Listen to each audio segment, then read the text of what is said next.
Well, hello everyone. Steve is going to be more than likely a little tardy if he makes it.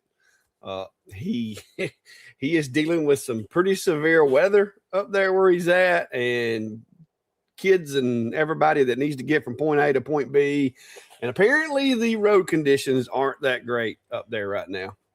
So there may be we may be Steveless tonight. I don't know for sure, but we may be. So maybe all you guys get tonight. I don't know. He's got he is connected. I can see into his workstation over here. So he has gave us an effort. Like, so we have a window into his home, but he is not there yet. So we'll see if he's able to make it and and all that good stuff. Uh Somebody's asking if Klein, that means Klein's going to co-host.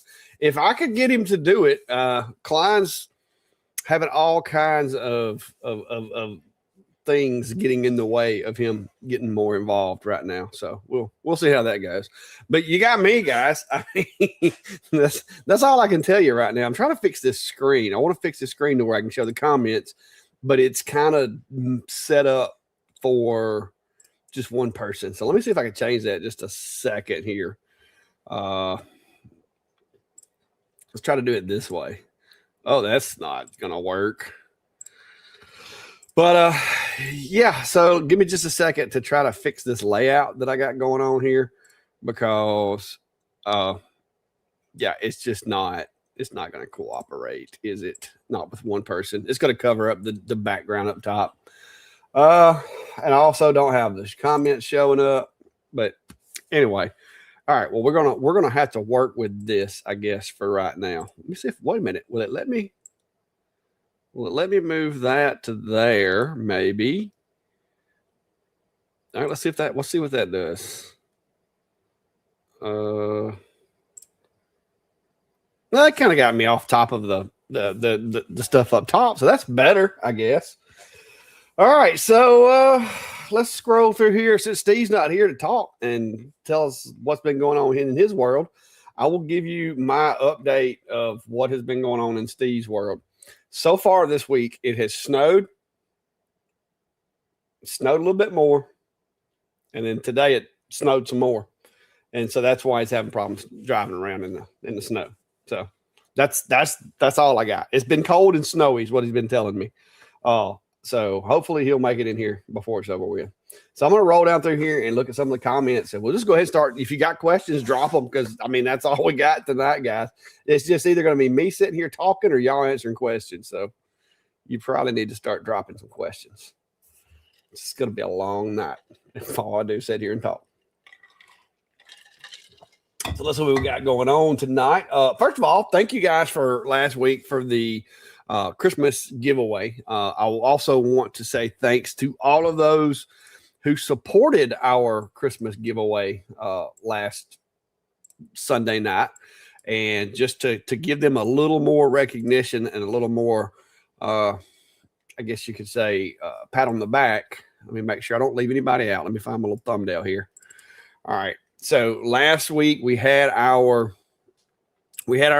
Christmas special, which is where we partner with a lot of the different companies that we work with throughout the year. We don't partner with all of them. Some of them can't, logistics, whatever the case may be, but we partner with a lot of them. And so what we do is we go through those emails from everybody that sent us messages last year and was like, hey, we'd like to work with you on a product. Well, we sent one back to them. It's like, hey, thanks for working with us this year. This is what we're doing. And if you want to participate, let us know and we'll count you in. So this is not something that they're paying to be a part of or anything like that. It is literally us reaching out to them and saying, hey, we're going to do this. If you want to be a part of it, then contribute.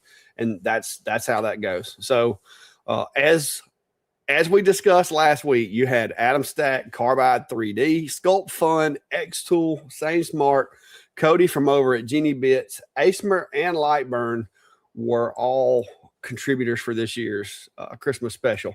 Now, we had a couple of other companies that were kind of late responding back and letting us know that they wanted to participate. We kind of had everything already laid out. So we gave a pass on those folks. And if we start to do something, mid-year or spring or something like that, then those folks may actually participate in that. But, just because companies didn't participate, it's not that they're like thumbing their nose at us or anything. It's just a lot of companies either wasn't in the budget, supervisors wasn't approving stuff fast enough, whatever the case may be. So, but it was a fun night. We gave away over $6,000 worth of free, like, machines, accessories, software, bits, CNCs. Like, it was a fun night. It was a lot of work, and I want to say a special thanks to my wife Brandy for helping with that also, because we could not have pulled that off without her kind of hanging out in the background and helping us with that. So yeah, and Steve is still not in his office, so we're going to keep rolling. I'm looking for comments and all that, but there's a lot of you guys that were commenting before the live started. I've just now made it to like 7:01. So we're going to scroll through here and see. Yeah, Brian, I've tried getting Klein. If you want to go over to Klein's Engraving and comment on every video that he has and tell him to get in the shop and get to work, that'd be great. Because he's not, his priorities are all messed up. He's not in the shop enough. We tried getting him his network fixed. His shop is in his basement, and so where his computer in his shop is, and where his ISP's router and stuff is not ideal, and so his internet's terrible down there where he's at. His laptop is an older laptop that he had for when he was going through college and stuff. So it's not up to par. And I've been helping him like work to get some of that stuff updated. And I've got, matter of fact, I just the other day, because I'm trying to get some cameras installed in the house, I just purchased myself another 1,000-foot roll of Cat 6. So I've already got all the termination, crimpers and all that. So what we're going to try to do is run a cable for him to be able to put a wireless access point or either a hard wire to his computer in his workshop so that he can start doing stuff with us, with the YouTube channel and stuff. But there's going to be a little networking to be done before we get that straightened out. And Christmas has been here. We're also getting ready. Steve and I will be heading out to CES at the end of the week. So it's just right now, it's not a good time for stuff like that. I've got a couple of videos I'm wrapping up. I just today finished. I'm hoping I finished recording the segments for the 3D scanner that I've got. And I'm hoping to get that uploaded and everything in the next day or two. And whenever the company says that I can release it, I can release it. I do know that that their product is visible on the internet now, but I don't know if they've released it. But with some creative searching, I was able to find it. It is out there, but I don't know that they want me sharing it yet. So we'll give it a day or two and see. Let's see what we got. Lori, yes, had a good Christmas. Like I said, the Christmas show went well. Everything around here went great. I don't ask for anything for Christmas, but no, I didn't get any new toys. And this is the way it is, guys. I am blessed beyond measure when it comes to the stuff that I have out here in the shop. And even though this is technically my business, this is technically my job, it's still really, really fun. So when I get to try out new lasers, or I get to try, new 3D scanners and stuff like that, those are my toys. Those are the things that I enjoy. I did a few weeks ago buy myself a few audio video things for the shop, for videos, for CES, because I've got a pretty decent setup in the shop as far as my Sony ZV-1 and the lighting and all that. But I needed some stuff to go. So I've been getting everything ready for CES, and of course we're going to fly out there. So everything needs to be small. So this is the majority of what I'm going to be using to record when I'm out there. And we'll just kind of go through what I got here. This is, and if y'all like this kind of stuff, let me know, because I need some content for the other channel, and I may do some more of this soon. So this is my older. This is the DJI Pocket. This is the 2, and I do have the microphone with it, so it comes with its own little mic right here. So that's going to be one of my cameras that I'm going to be using. The other one is, of course, the DJI 360 camera that I just recently bought. If you didn't see the video from the tree lighting, I did the tree lighting with that camera. Now, one thing that I did want is I don't like when I go to do videos and I'm talking to people, you're trying to hold this and especially if you're passing the mic back and forth and you're trying to hold this, it just always that always bothers me. And so I modeled this in Fusion and made this so that I take the mic and it goes in there and it snaps in place. And so now my mic has a handle. And so I made this and I made it compact and small. I wanted it big enough to where you could hold it and hold it securely, but I wanted it small enough that it would still fit in here. And so, yeah, I designed that in Fusion and put it together. I also got this little DJI Mini to go with my 360 camera. My plan is to use the 360 camera to get a pretty cool perspective as I'm walking through CES. And of course, we're going to be doing a lot of our stuff. We're going to be doing little short videos and stuff like that with the phones. And so I got me a little set. These are tiny little microphones for my cell phone.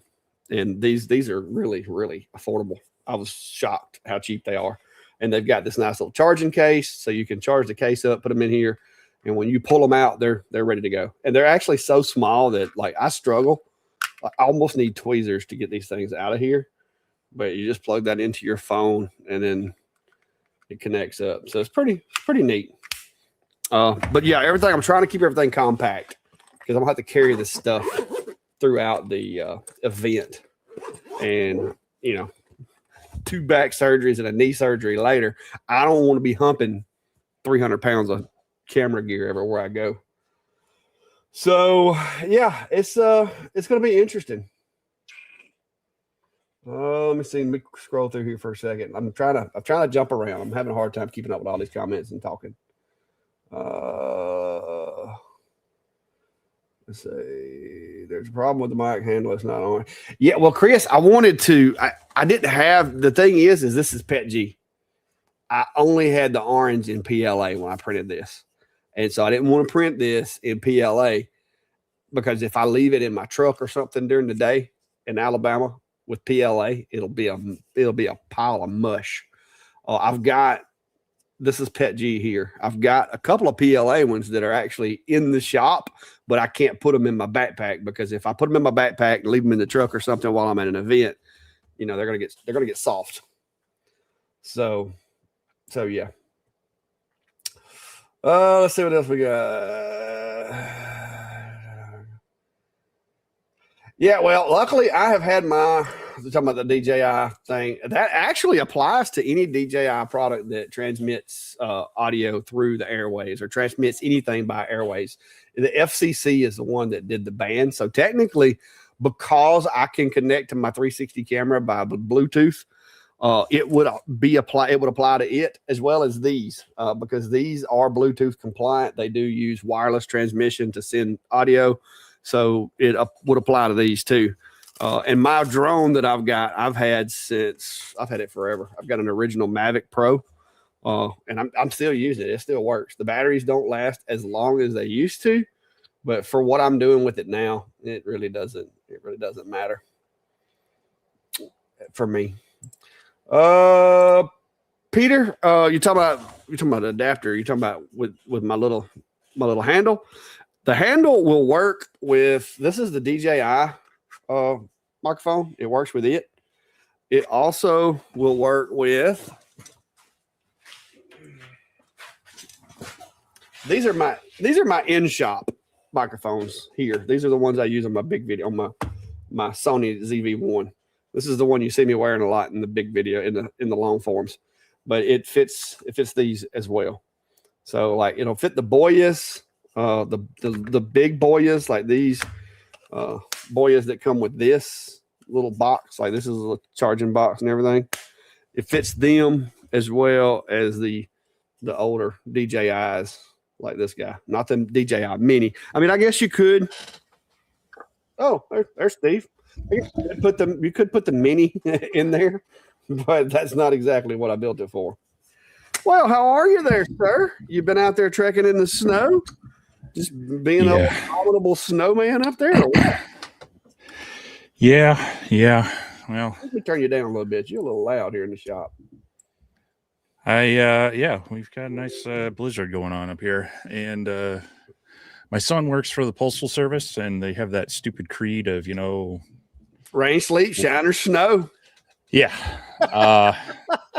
And not only that, they asked him to stay an hour late, and the whole day I'm watching like everything in town's like, oh, we're closing early. Even the county trucks are pulling the plows off the roads. The city we were still out there, and then the MnDOT, the state one, said after dark we're pulling them off. I'm like, and then my son messaged me. He's like, hey, actually they're gonna make me stay. They want me to stay till 7:30. I'm like, I didn't want you to stay at all.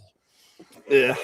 Well, he drives a Jetta, low profile, not a lot of clearance on the tires, and I'm just like, I'm not. You're not driving. It's not really made this morning. No, well, and he doesn't have as much experience driving in like blizzard winter conditions. So I'm like, this morning I'm like, all right, I'll take you in, and then it just progressively got worse and worse throughout the day. So yeah. I had to clear Carl out. She said she'd go and get him. She actually has the better vehicle for it. So hers is all-wheel drives, but oh yeah. So I'm watching her drive through town on making sure she gets there and back right now. Well, that's good. At least you got it worked out. Well, it's mostly we're getting probably close to 8 inches of snow out of the storm, but the winds are like up 40 to 50. And so you can clear it out. It's just gonna drift right back in. Right back up. And when it does that, it just packs. Drifting snow is horrible because it just packs it down so much, and so it's just dense to clear. Yeah. So, but yeah. Luckily, they called. We're not in session, so it's kind of easy. They just said, "Hey, virtual work day for everyone at the college." And stay home tomorrow. So yeah, I got an email earlier from the Clack Shack that said we were going to work from home tomorrow. Yeah, that's yeah. Mm-hmm. Yeah, you got a big pile of leaves. You gotta. Yeah, well, it's just the weather's gotten too bad. It was 73 out there currently, and the wind's been a little rough, and we got some leaf banks building up against the side of the house and stuff. But yeah, it's nowhere near what you're dealing with. I saw some of those pictures you sent, and I'm just like, no thanks, no thanks. It's 8 degrees right now with 30-mile-an-hour winds, so it's about a -14 wind chill. So, well, folks were saying they wanted to see if you could do the polar plunge. do you happen to have like a cow trough or some type of swimming pool or something that you could do the polar plunge tonight on? You might do it live. Yeah, no. I mean, you just go cut a hole in the lake and jump in. If you're going to do that. So you should do that one night. Yeah, you should come up here and I'll throw you in a freezing cold lake. Oh my goodness. I see these guys on YouTube doing it all the time, and they say that it's really good for your health, and it helps. It's good for your circulation and everything, and it apparently triggers endorphins that make you feel good. The Swedes love probably that fight or flight. This trigger that survival instinct kicks in. Yeah, well, I will say I'd rather it does this Sunday than next Sunday because like Minneapolis St. Paul Airport, like everything's delayed out of there. Oh my gosh, that would be a nightmare trying to get out of the airport. Well, last year it was cold and the plane sat outside overnight, so they had us. They boarded us all, and then they're like, "Yeah, so we got to have the mechanics come look at this." Like almost 2 hours later, they're like, finally, like, "Well, the fuel was gelled. We needed to warm it up." I'm like, "And you made us sit on the airplane the whole time?" Yeah. So no, hopefully next week, nicer weather. I can get down to Vegas, and at least the lows are above freezing there. So, and maybe we'll maybe we'll get a chance to meet up with Jerry there over at 3DHP. Yeah, I think I've got a couple of emails in my CES folder because I'm all the emails that come in that pertain to CES. I've created this folder and I just chuck them over Yeah. into there. And there's a couple of them from a couple of folks that are saying that they're going to be there and would like to, hang out or whatever. I think one Hey, of them may have sent back a cancellation because of some family issues or something, but yeah, so we'll see. Hopefully it's gonna be fun. And I was looking over some stuff earlier. Me and my daughter were talking about it because she's going with me this year as my camera person to help out with that. And I didn't realize that we're actually going to be there six. It's going to be 6 sleeps. Technically, it's going to be like 7 days, but 6 sleeps. well, So and you're getting there day before me. Gonna, have your day to yeah, hang out and chill and show the daughter the sights and not be rushed. I'm going to be rushing from the airport to hopefully get checked in early because I think the first media stuff is like 3 or 4 in the afternoon, which should I get in there around just before noon. So by the time I get my bags and get a cab, I mean I should be at the hotel by 1, and hopefully they can get me into my room. Otherwise, I'll be like, throw your stuff in ours. I got a big heavy bag here. Yeah. Well, and that's what I kind of figured too, was we would get there, scout the place out, get checked in. Yeah. We would already be settled in and everything by the time you got there. We left out early, like I said, because it was going to be my daughter's, the coming up weekend is going to be her birthday on the 4th. And so I went ahead and scheduled everything a little bit early. And then, like I said, that way we're not as rushed. Because last year, if you recall, I think we both, I think it took both of us about 2-3 weeks to recover because we covered so much ground and like you were sick too, but we were I didn't even make it home for a week. Exhausted after 3 days of. I think we were averaging 10 to 12 miles of walking a day trying to do everything in 3 days, and I just can't make myself do that this year. And you were hurting from recovering and not fully recovered, and my knee yourself more. So my knee. No, we're gonna. So it was a good experience, but it was a learning experience last year. So yeah, we're gonna take a little slower pace, but excited to get there to check out. Of course, going to be a lot of laser stuff. Of course. I followed up a cell laser. They've got the gantry galvo machine. They had reached out about people coming to CES, and so I'm trying to get something set up for us to see that. Of course, X Tool is going to be there again. I think Laser Pecker is supposed to be there. Creality, of course, both for laser stuff, but also they've been teasing like some new 3D printing things and some other maybe technologies that'll be fun. So definitely some stuff in our kind of mainstay, but a lot of other cool things to check out and maybe geek out about. And yeah, we're stretching out a little bit longer this time to get more time to not be rushed, not have to zoom around so much. And because last year it was literally wake up, walk for 16, 18 hours, eat, yes, and then sleep, walk or stand, wake up. And then, I mean, it was just it was bad. And like I said, my knee was messed up. I had just had the knee surgery and was on the recovery from that. And I've got a tendon in my heel that it started bothering me the week of CES last year, and it's still not better. And according to my doctor, it's just basically that one, and I know what it's from. It's from a wreck I had in a patrol car years ago where my ankle got all twisted up and everything. But basically, I've just got severe arthritis in my left heel, and it will not go away. And she's like, you can do stretches, you can do this, you can do that, but it's pretty much it's going to be with you. And what happened is I had a wreck a long time ago in a patrol car, which probably should have killed me. And I spent like 3 hours getting removed from the car, from me and the car getting separated because we had become one. And so when it was all said and done, my foot was like up in the dash, and the dash had collapsed and bent back, and the brake pedal was over the top of my ankle and everything. And it was just it just shredded it. Like, it didn't break anything, and the doctors were actually amazed that it didn't. This was one of those times where they came in there and they're like, "You have some really hard bones."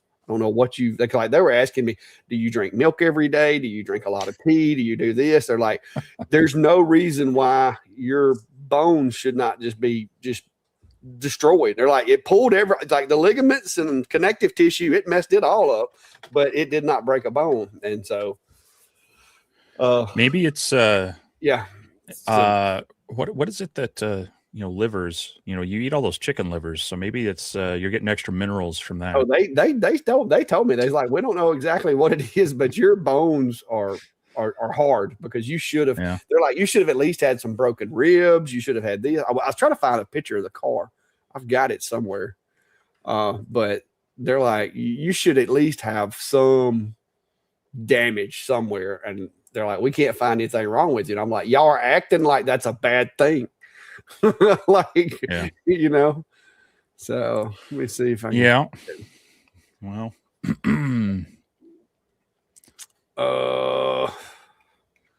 but yeah, I got some pictures somewhere. I don't know where I've got them stuck in a folder. Oh, there it is. There it is. Yeah. So this is the moment. This is where I was sitting. This is where the tree hit. This is the back seat of a Crown Vic, by the way. Yeah. And this area right here is where the front seat's supposed to be.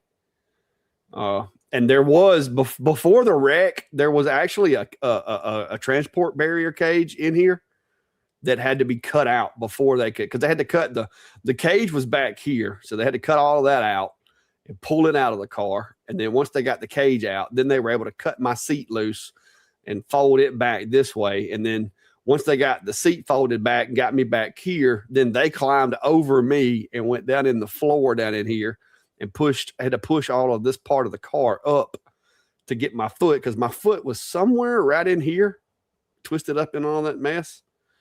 And there was a tree that hit right through there at about 60 miles an hour. So yeah, that was a night that I probably should have died.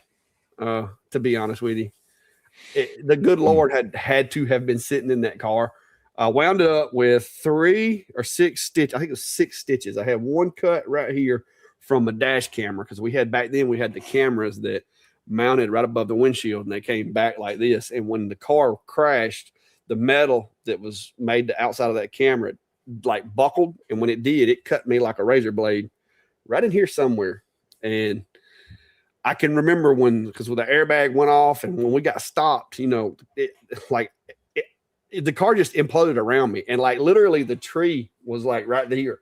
Like I was like sitting there with the tree in my face. And I remember trying to find my microphone to call on the radio and tell them that I'd had a wreck. And you can imagine trying to find a microphone in that. And then when I did finally find the microphone, the radio didn't work. So, because we had terrible radio service back then. I was responding to a burglary in progress of a male subject climbing through the window of a house, and a 12-year-old girl was left home alone with by her mom and dad. And while they were gone, somebody broke in the house, not knowing she was in there. And so you can understand I was driving a little faster than I probably should have. And in Alabama, you can literally be driving down the road and it's perfectly dry. And then like literally when you top the hill, it's like downpour on the other side of the hill. And that's what happened. I topped the hill. It was dry. I topped the hill, and it looked like a wall of water just over the top of that hill. And when that car hit that, it had just started raining, and the suspension was loaded. Next thing I know, it turned sideways, and I got the car mostly straightened back up about the time it went off the edge of the road. And it was nothing I could do. But like I said, I was lucky. 3-hour extrication from the vehicle, and it was like 40 degrees that night and raining. 3 hours to cut me out of it, and I think I spent half the night in UAB hospital at the ER. And all I wound up with 6 stitches and a severely sprained ankle, which is the lingering pain that I now have in my heel, is from where it was shoved up in the dash of that heap of car right there. And the doctor's pretty much told me, she's like, look, that tendon, you got scar tissue in that joint on your heel and this, that, and the other. And it's just pretty much you're going to have chronic arthritis in that from now on.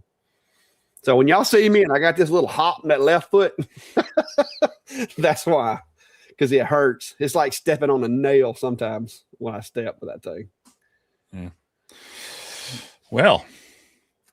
Yeah. What about some laser stuff? 3D stuff, 3D printing stuff, something. Well, I mean, yeah, I see a few people are chatting about, Christmas stuff. So hopefully there were some fun new toys had. Carl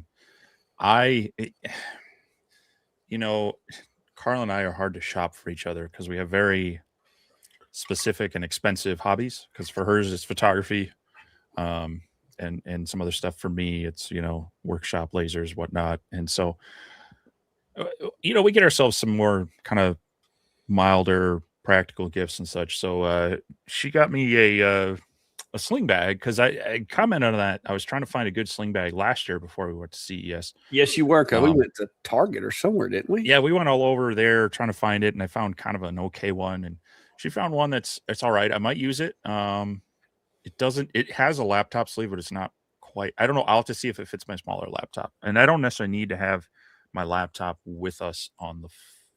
I don't need to necessarily bring it on the show floor and such. But you probably want it with you on your overhead for your carry-on. Well, yeah. So we'll see. But I did. I bought myself. I guess I kind of bought myself a Christmas gift, more business expense. I've been having. So I had the hard drive issue earlier this year with my office computer here, and swapped that out. But I was still having just some random issues with drive access on my media drive, and I'm like, I'm getting tired of this. And so I bit the bullet, and broke out the wallet, and bought myself a new computer that arrived Christmas Eve. So right after we got done, my son, who my wife's going. Are we using it today? Is that what you're on now? Yeah, we're on it now. So I've spent the past few days kind of getting things moved over to it.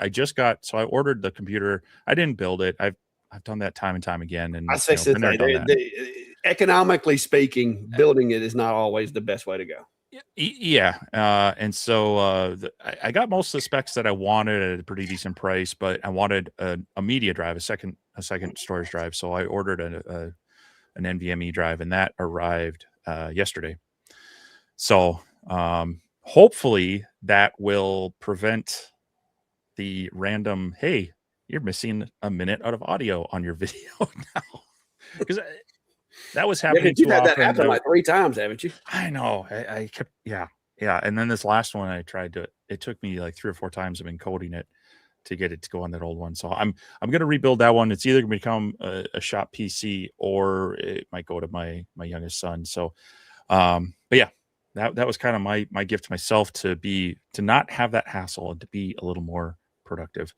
So hopefully moving forward, my editing isn't so frustrating. Yeah. Well, I haven't gotten myself a new desktop yet, but I do have.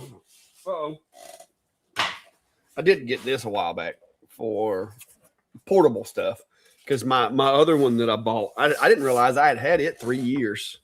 But the other one that I bought had just got to where it was not dependable. And when you're using this for work, like for business purposes, and you have to spend 2 or 3 days trying to get it to power up, it's time to let it go. I think the other one's having some motherboard issues. It's a good computer, but the thing about it is this one is so much more modern. I can't really, like, as far as like taking RAM out and putting it over here or anything, like I can't. So, but this is going to be the one that goes to CES with me for checking the emails and doing stuff over there. It's a smaller one than what the other one is. I think the other one was a 15. I think this is like a 14. I think your other one wasn't your other one closer to 17? It may have been. Because I think we had similar ones. This is a 16. So yeah, it may have been a 17. It's a little bit smaller than my other one. But this is an Alienware 16. And so it does a good job. It's not as overpowered as I had thought about getting, but kind of like what you said, when you start looking at it and you're like, okay, I could add this and do this and that and the other. And wound up finding that one, and it was the price. It was just like, okay, do I really need 64 gigs of RAM? Would 32 not suffice? And so, yeah, so I wound up getting that one. This coming up year, I will be replacing this workstation here, but I am not looking forward to that, especially with what computer stuff been doing lately. So, yeah.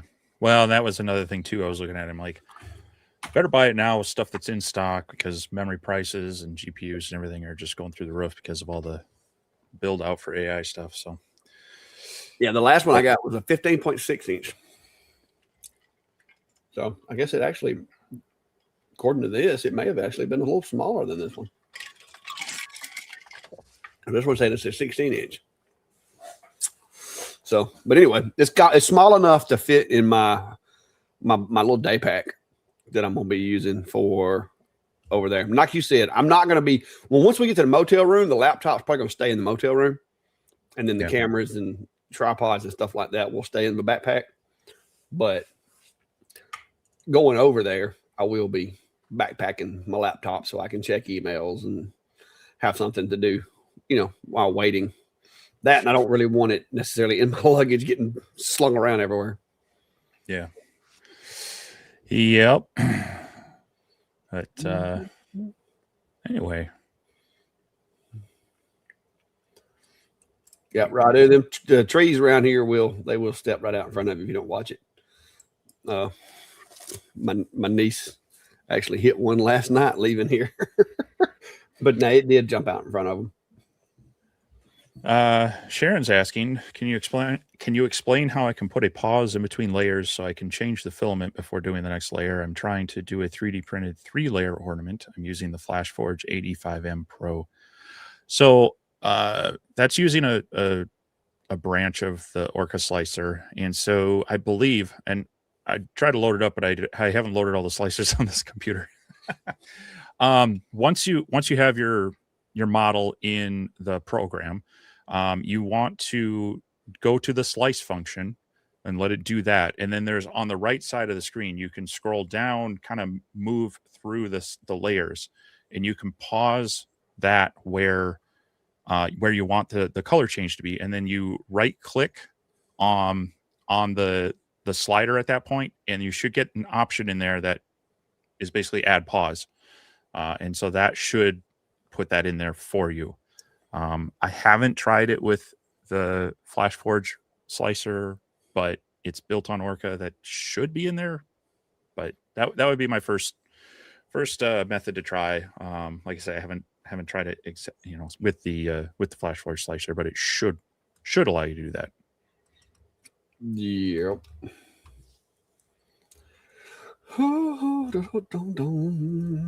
Yeah, haven't done any of that custom stuff. I know there's ways of doing it, but I haven't fooled with it. Oh. Dark Forest Mage saying, I wanted an X-axis extension for the Reno CNC, but it is selling to everywhere but America. Yeah, I think I can't remember because I had talked with them recently and they were talking about their next restock. It's probably, you might have to wait till after Chinese New Year, mid to late February at this point for some of that stuff. But hopefully after that, it's back in stock. And that's, I mean, either they're underproducing or they're overselling, but I've seen that with the Sane Smart gear it kind of goes out of stock and then they have a restock time. So hopefully that means it's successful. I mean, we've enjoyed working with their equipment. It's not, premium level CNC stuff, but it's pretty quality for, getting started out as a hobbyist or a small business. So probably just have to kind of wait and hopefully they'll get those restocked quickly. Yeah. The El Rono is saying bite the bullet and go Apple and run Windows on Parallel. I do not like boot camping Apple. I mean, I like Macs. I've got a MacBook Pro that I used when I was doing computer forensics, but doing what I do, using the software that I use in my business, it just makes sense for me to run with Windows. If it was just a laptop for me to edit video and edit stuff and check emails and stuff, yeah, I would be completely content with a Mac. But with the machines and stuff that I have, it's just to me, the Windows is just a good alternative currently. I like the Macs because like I use iPhones and iPads, so it's a lot easier, especially when you're on the same network. I can take a picture with my phone and like it's almost instant that it's on the computer. That's a nice feature, but I still, like I said, I like my Windows machines for playing with all these robots and stuff. Well, and especially when you get into the CNC router game, a lot of those don't necessarily, you have to run it on Windows, and so, I mean, on a non-enterprise level, I don't have a problem with Macs, and I do recommend them to people who want a fairly stable, easy computer to run. But if I'm going to have to make it run Windows, and that's primarily what it's going to do, I just feel like it's a waste of money and time and extra hassle. If its primary job is to run Windows applications, I'd rather just get a good Windows PC at that point. But if you're going to use the actual Mac side of it and do content creation and other things on that, sure. Just don't ask me to manage them in a enterprise environment where you also have applications that have to run on Windows. Yeah, like I said, the boot camp works okay, but it is not without like my experience running. Like I used to run a lot of my softwares and stuff were Windows-based softwares because most of your computer forensic software was, but I was having to run them on a Mac. So Secret Service basically, when they gave us the MacBooks, they gave us a boot camp, a license to boot camp them all, and then we had VM Fusion that we would use to set up virtual machines, and that way you could basically it was like latex gloves. You use an operating system to do your review, and then when you're done, you just delete that one and load another one, and that way you never have to worry about contamination in your forensic machine per se. But yeah, I'm just not a fan. I mean, not a fan of that. I like Macs. I'm not a fan of Macs running Windows. Let's see if this will work. Harold,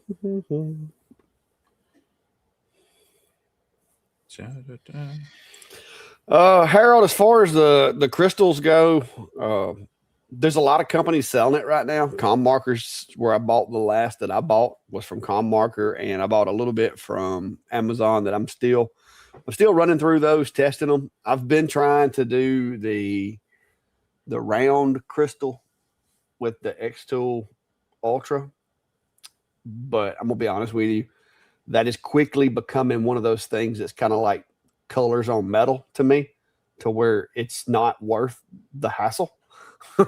So because X-Tool sent me the little thing of sorry.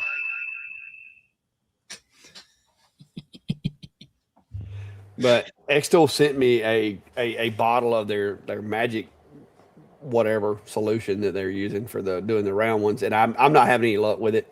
And it's one of those things to where if it takes me that long to figure it out and get it to where it's a workable thing, I'm not fixing to take on a job of doing a bunch of those if it's that problematic for me. And so far, I'm sticking with square and rectangle crystals. What'd you plug up over? I was trying to use the mobile app because I was gonna like use it as a portable camera, but I couldn't. No. I couldn't mute the thing. Yeah, I had a problem with that a while back because I've got my other little camera in here that I use for that sometimes. So anyway, you'll just have to envision that there's a nice computer over here. It's actually liquid cooled CPU, so it's nice and quiet too. I don't have the fan noise from the old one. Well, that's good to have. Yeah, till it leaks, but Yeah,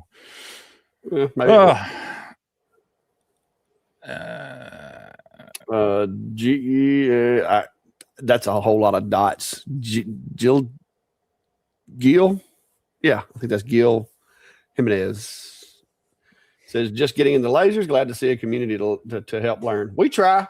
Like I said, some nights is a little more heavy into the teaching than others, but you guys bring the content. So if you don't ask enough questions, then sometimes we'll just talk about other stuff.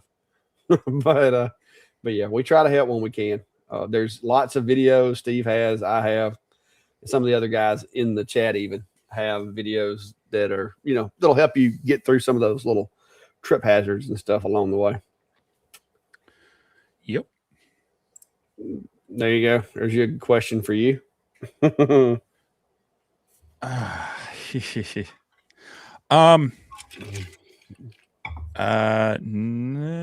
No, I've been looking for that myself, and let me take a quick look. There's one place that I thought might have some, but that's it's been tricky, and they don't even necessarily like to sell them themselves, which is really frustrating. But let me see if I can find what I was looking for. There was a place that I thought had some smaller ones, but I don't remember. I think they were.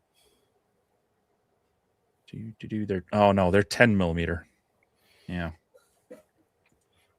12, ain't that the ones that you've been doing? Oh yeah, sorry. Well, the A70 though uses the A70's got the smaller one though. There's kind of a confliction of. Yeah, so the 12.5 millimeter, so that kind of fits into your typical 14 millimeter brass end cap, but the newer Atom stacks and some of the Sculpt funds and Tour have smaller ones, and so there is there's an 8 millimeter variation on Amazon for that I think fits the Sculpt funds, but I think that's too small for the Atom stack A70 and the like the A40 V2 and the A24 and things like that, because I think those are 10 if I recall right. But yeah, as far as the if you need a 12.5 millimeter lens, I have them in my Etsy shop. I actually just restocked on those kits, and so they come. Well, hold on a second.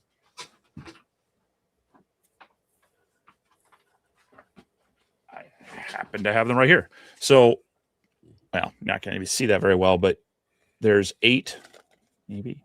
Yeah. Okay. There's 8 lenses in here, but then I provide these O-rings.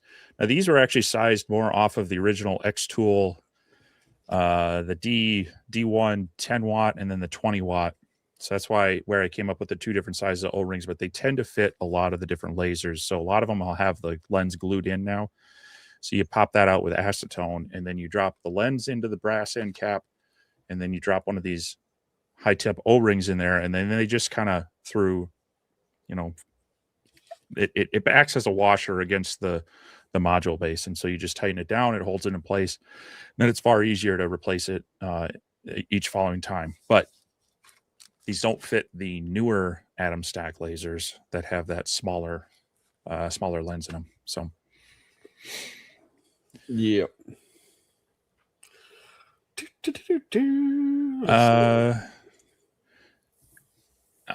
MN Rustic Decor, Minnesota Rustic Decor, another Minnesota. Welcome. If there is get a 3D printer, if you were to get a 3D printer, is there a best brand to get? If you're new to it and you just want it like an appliance that just works, and you don't care about massive customization and tweaking, the Bamboo, if you want a cheap one, the A1, like I've got right here, is a really good. It's an open frame. It's a bed slinger, so the bed moves back and forth, and the head moves left and right, and it goes up and down. That's a really good one to start with if you're just wanting to do more indoor stuff, do some PLA, do some PETG, things like that. And you can get their AMS Lite, or you can even get their AMS Pro and do multi-filament on it. Now, if you want an enclosed one and you want to do like ABS and some of those other high temp filaments, then the P1S or the P2S now is a really good one in their line. You're going to pay a little bit more for those, but just straight up, if you let it do its calibration stuff and you use their print profiles, I've even used their PLA profiles. Like you see, I've got the Bamboo spools, but I also have like the Panchrome from Polymaker, Overture, Elegoo. I've used a lot of filaments with their profiles, and it's worked fine. So that's probably the easiest one.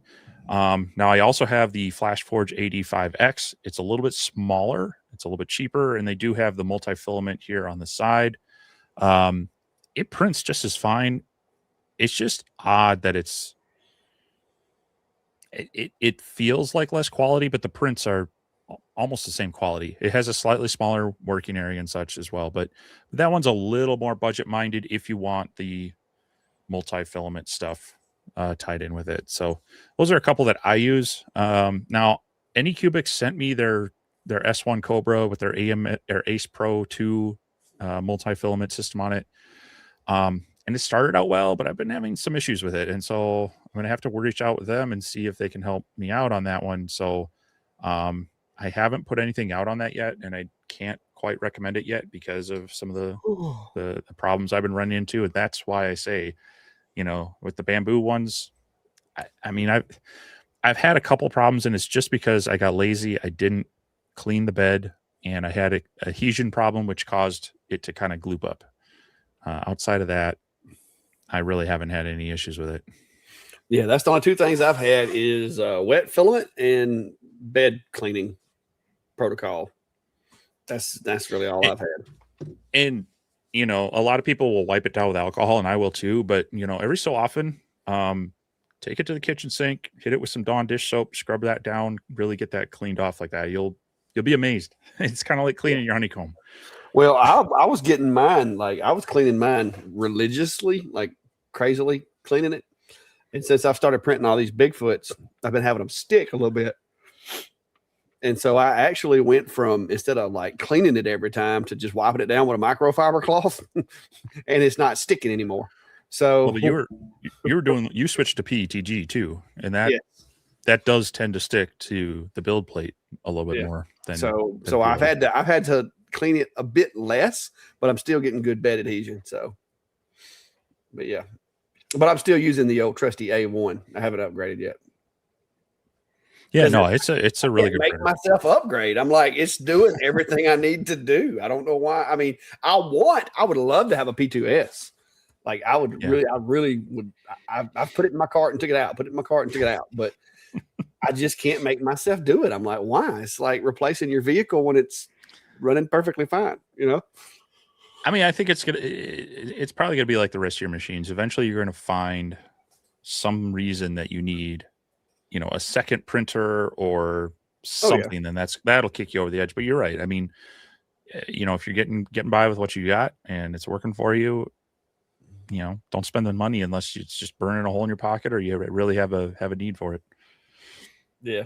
It's real easy to get that FOMO of like, oh, everybody else has this or this would be cool, but in reality, your stuff's working fine, and Yeah, I've printed out 16 of the Bigfoot so far on it, and it's. I mean, I snap them together, bring them out here, fit test them, and all that, and I haven't had an issue at all, none. I had somebody email me saying that they printed it out and it was a millimeter too short, and I'm like, that's got to be an issue with either your printer or scaling or trying to slide the file, and maybe you compressed it a little bit or something, because I have literally printed 16 of those things, and it's printing fine on my little old A1. Now it takes a while. It's not as fast as a P2 would be, the P2S or whatever, but it's doing a good job. Cool. Here's maybe one you can maybe help with. Yeah, I will say this: the F2 UV does glass really well, but glass on a UV is one of those materials that if your focus is not dead on, it's not going to work right. So you're going to have to make really sure that either your focus is set completely correct, or you're going to have to run a few passes at different focal levels to get those low spots, which is what I have done. And I've done it successfully. Now it's a pain in the rear, and I would not recommend doing a job of 50 of somethings, doing it that way. But if you just have a one-off that you want to do, you can do it. And I've had success with it, but I've also had other people that have tried it. And if if you run too many passes with the laser perfectly focused on one position on the glass, you can get some overfracture and result in cracking of the glass. So that's where you've got to be careful. So if you've got a piece of glass and let's say the focus ranges 5 millimeters, my recommendation would be to basically take that and cut that into like 3 focal planes and do it, but make sure that there's a couple of millimeters in between each one so that it's not perfectly focused, and don't run too much power. Run as little of power as you have to be able to mark it. Because if you run too much power, too intently focused over the same spot 2 or 3 times, it's going to lead to cracking.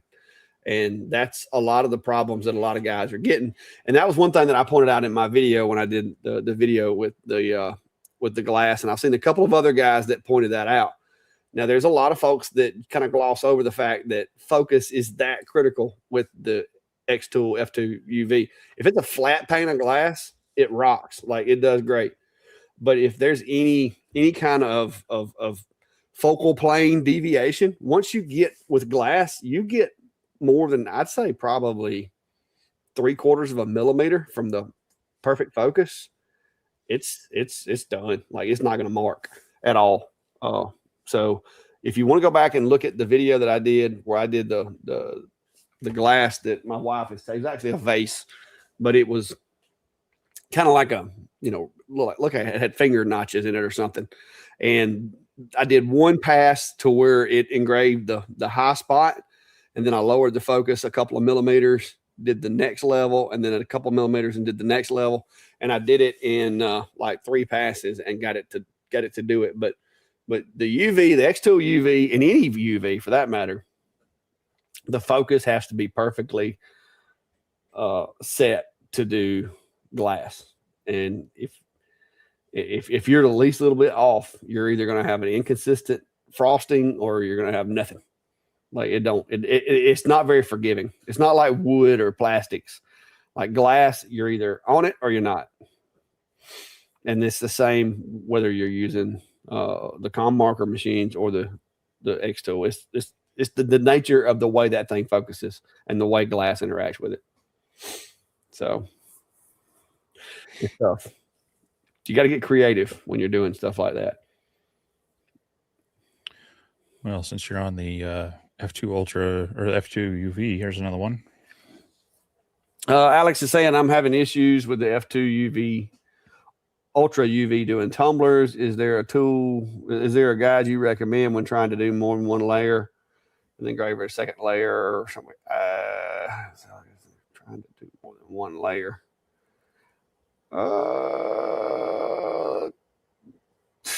I don't really know that I understand the question completely. But if you're doing tumblers on the Ultra UV, can you do them? Yes. Is it going to be fast? No. But whether you got 1 layer or 3 layers or whatever, it really shouldn't matter if you set it up right. And that's where I'm going to have to step out there and say that just make sure you've got your RA2, RA3, whatever you're using, make sure you've got it mounted to where it can't move. Because if you have any movement, especially if you're running, like if you're having to go around that tumbler a lot to do different passes, different layers or whatever, and it's moving a lot, if there's any slack and it moves the slightest, it's going to ruin your engrave. But the Ultra UV would not be my pick to do tumblers with, but if that's all you got and that's what you're using, it can. It's going to take some testing. The UV is not going to interact with a tumbler in the same way that a blue or a CO2 or even a fiber will. Well, and it's something I've noticed with X-Tool and their rotary. Now I'd have to go back and look if you put like the layers and have it run all in one job versus if you're trying to repeat it after it finishes and you say you want to run it another time, it doesn't seem to like go back to the same origin. So if it doesn't get it all done in that kind of one job, you're kind of out of luck. At least that's been my experience in that it doesn't have like a, I haven't, I don't think I've tried that with it. with it, other than maybe I've seen other people do it, and I know I think there's a couple times I've tried it on other machines where I'm like, oh, maybe I'll run it again, and it's just like I'm gonna just start with some other random spot. You're like, okay. I noticed that. I don't do 2-pass tumblers because Right. just the whole idea of a 2-pass on a tumbler, there's too many variables, too many moving parts. If something moves it's going to cause you problems. Even with a 10-watt Galvo, I mean, I can do a tumbler with 1 pass and get the look that I want and make it look good. So, yeah, that I don't know. Like I said, I do know that there's some settings in Xtool Studio too that changes the way that it handles the engrave as far as, like flood field type mimicking that it does. I haven't played around with that because I don't like the way that the engrave looks a lot of times with that, but I do know that there's some settings in there that I haven't played around with. So EMT Dave is asking, so how about some advice for brass coins in F1 Ultra? Patience. Test. It's if you're trying to do the deep carve style, it's going to be limited in its capabilities. Now the nice thing is you can tell it with the Xtool software to drop down after so many passes, but I haven't tried this in a while. But can you set up in Xtool Studio? Can you set up a cleaning pass every so many passes? It's been a while since I've played with that. I think you have to layer it out. Yeah. So that's kind of the tricky part, is that ideally, if you're trying to do like the deeper 3D carves, you want to do so many ablations and then some cleaning passes and then so many ablations. And then also it's nice when you can drop it down, 0.5 millimeter every 20 it does. passes. They did add the drop down after so many passes.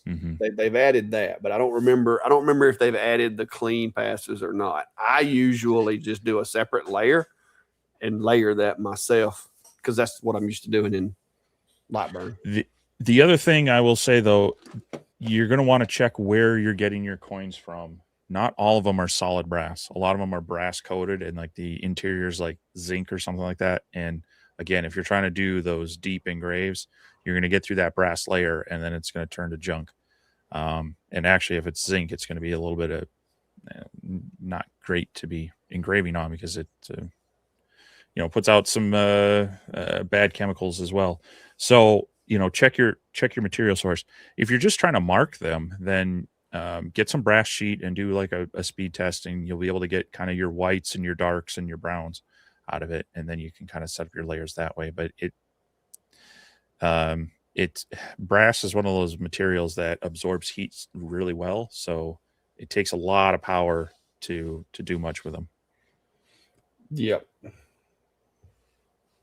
He says he's got his coins from Laser Pack or Solid Brass. Yeah, you're probably getting Solid Brass ones there. If you're buying them, some of the cheaper ones on Amazon, I'll tell you they are. I've had a lot of those the Amazon ones, and they do okay if you're just doing surface marking, but you can't be doing anything deep with them. Wayne's saying, how do you test the K9 crystals for compatibility for engraving with UV lasers? Your best bet is just buy them from a reputable source. I'm gonna be honest with you.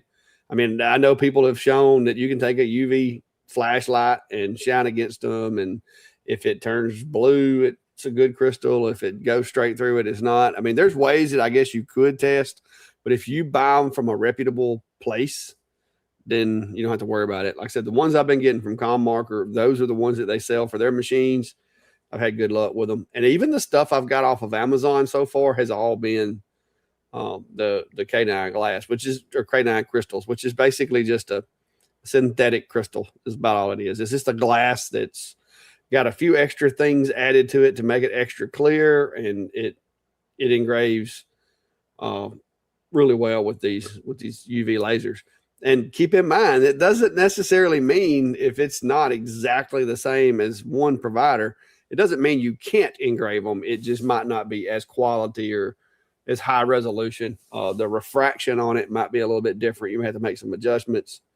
But I would just stick with, getting them from, like I said, either like I do, just take a chance and order it and test it, or, just order it from a company that has a reputation of selling quality blanks.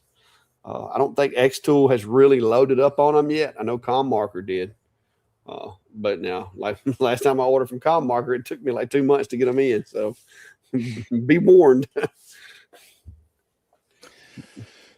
Yeah, you ordered yours, and I think I ordered mine a few days later. And then I got mine, and yours went into the, I don't know, the underworld or something.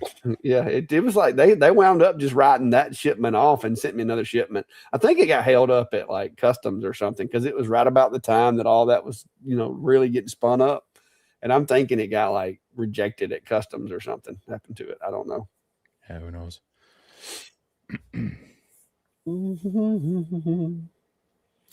All right. Well, I'm going to let you answer this, and I think I've answered it a whole lot of times. Seth Rosenberg is asking, since I haven't been here since the beginning, how did you two meet, and how did this live start? So, history lesson, guys. Pay attention.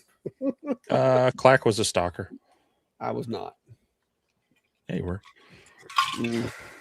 That is not how it went. Don't make me take it.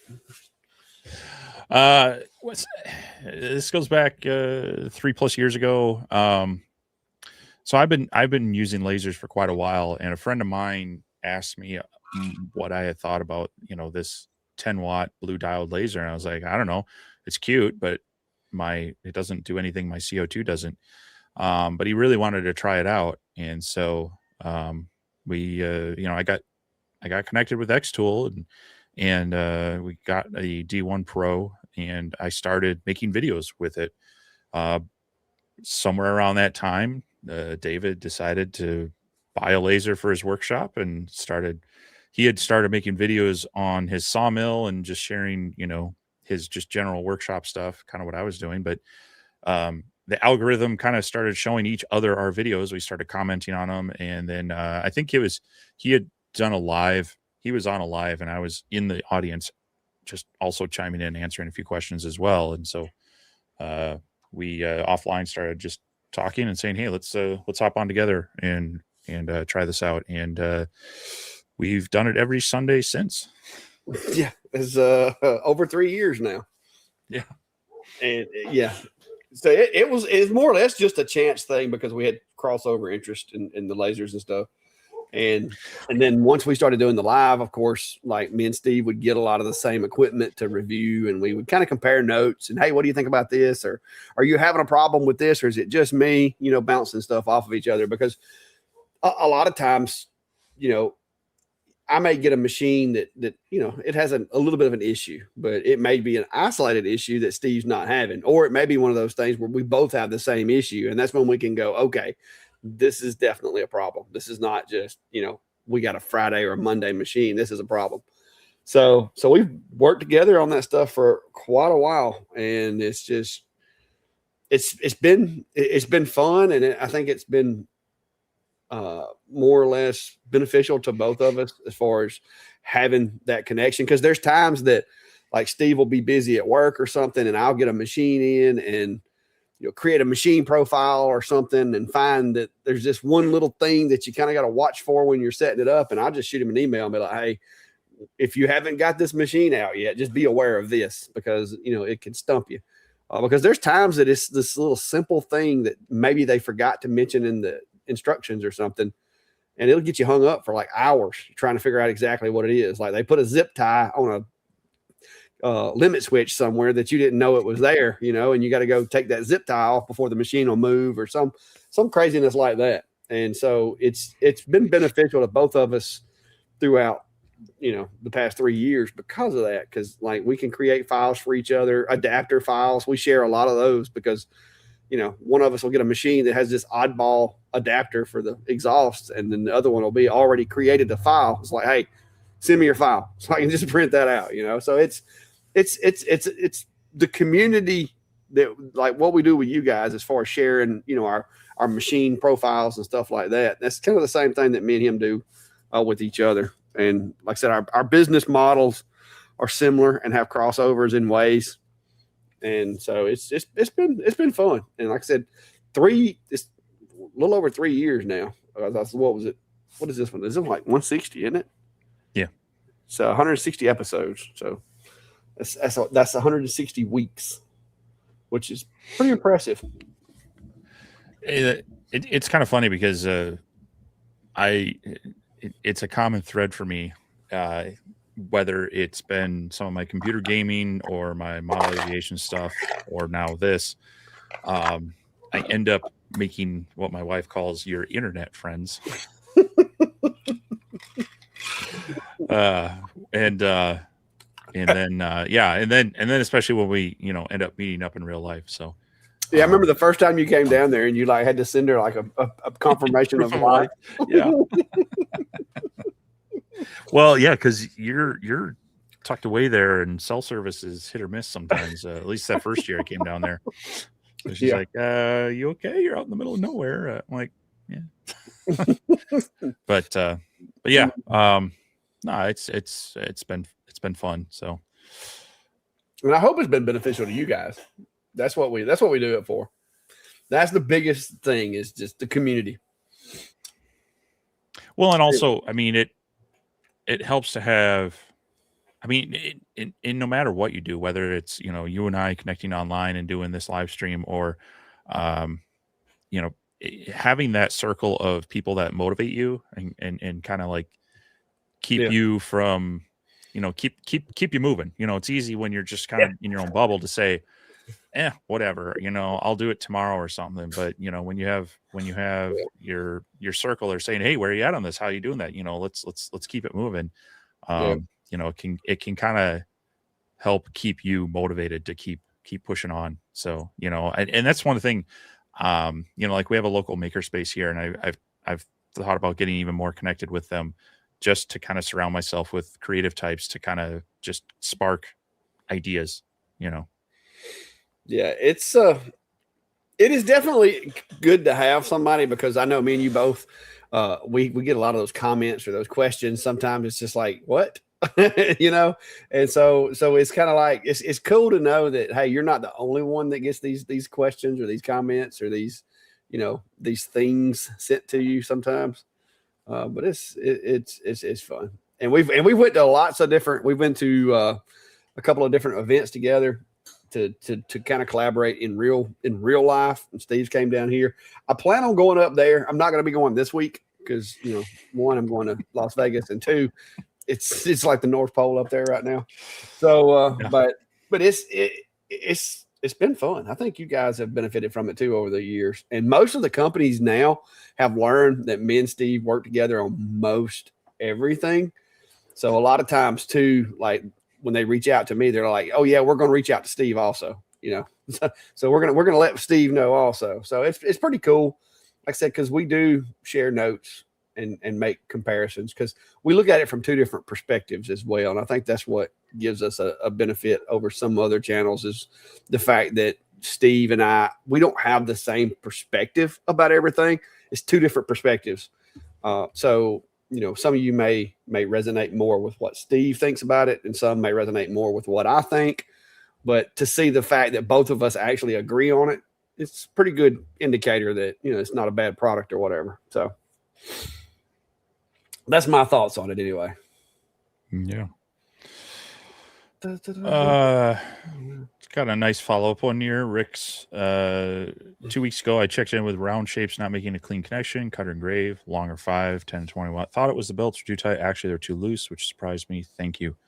And so, that's a lot what we do here. For people who are new, we like to answer questions like this, and we love to hear back that, hey, either we helped find the answer, or maybe at least pointed in the right direction so that it eventually did get solved.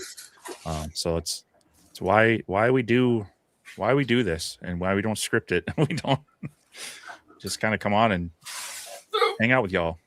I'm telling you, when I wrecked my chair and hurt myself, I'm gonna blame you. These Hot Wheels you got me hooked on. David's asking any comments on the Alien Cell X1. I have been running it, and I have been using it, and I have been giving feedback back to Alien Cell. A few little minor things that I think need to be adjusted, like just tiny little things. But I made this the other day. This is a sign that my wife dearly loved. When I bought this sign and hung it beside the driveway, my wife, she was beside herself with joy. And so over the years, it has been out in the sun and weather, and you can see that parts of the text have eroded. And so it doesn't make sense right now. yeah. And so what I did is I took one of the complaints I do have right now is I could not get it. I tried doing everything with their software. Of course, couldn't do that, but I did put it in one of my enclosures that I built and used the camera and Lightburn to trace the original image. And then I went in and node edited and put some text and really reworked this thing to bring it back to life so that my wife can carry on about her day, knowing that as soon as I can get around to doing this thing in full color, my sign will be back on the driveway. Because she was really devastated that it was no longer readable.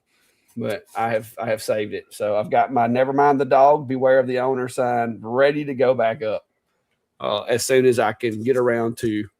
Now that I've tested the file, I actually engraved this using the alien cell, but it's just on a piece of scrap wood. So I just engraved it to make sure that all my artwork was the way I want it. And so now I'm going to layer this out and do like red, black, different colors, and glue it all together and clear coat it and everything. So yeah, Brandy's going to be really happy about that. You need a UV printer to really make it pop. Well, about that, there may be one coming. There might be. There's a couple of companies that are teasing me. I don't know if they're telling me the truth or not, but there's a couple. We'll see. Yeah, EMT. I've thought about doing it on the CNC. That's one thing I haven't decided is, do I want to drop that over into Vectric and just paint fill it with color paint and do it that way? I don't know yet. I looked around the other day to see what kind of cedar I had, because I feel like cedar would be the way to go for the outdoor thing. But I haven't been up to the mill to see what I have up there. So we'll see. I don't know yet. I don't know where that project is going to go. I did capture the video of the node editing and tracing and all that. I just screen captured it so I could play it fast forward for you guys if I did decide to make a video out of it. But that was one of those days where I just wanted to shut the cameras off and get out here and do some laser work. And so that's what I decided to do. Yeah. So David Gibson, hey fellas, from Smith Lake, Alabama, looking to upgrade from 10-watt diode. What's your thoughts on the X-Tool S1 versus the Vision Pro, or is there something better? Looking for bigger bed and faster. Well, between those two, I'm going to tell you go to the X-Tool S1. But if you're looking for bigger bed and faster, I would take a look at the Alien Cell. Check out David's videos on it. You're going to get a bigger bed, it's got probably the fastest acceleration you're going to find right now in a diode laser, and that is going to make all of your stuff faster. Yeah. Darren's asking, is that file in my store? No, it's I guess technically, since I've had to go back and node edit and recreate it and redraw most all of it, I guess technically at this point it's kind of mine. But no, it was store-bought originally. And I just, like I said, I copied it and took a picture of it and reproduced parts of it. So I haven't put it in there. A lot of people checking in from Alabama. You got Jack Adkins saying hi. Highland Home. Hello from Highland Home, Alabama. I know where that's used to be. We used to go through there, and I'd always tell Brandy we need to stop and get something to eat, because there was a restaurant down there called It Didn't Matter, It Don't Matter, or whatever. Because she used to always tell me, when I say, what do you want to eat? She'd say, it don't matter. So I think that's where it was at. It was right there. I believe it was at Highland Home, right beside it was an old gas station right next to a school.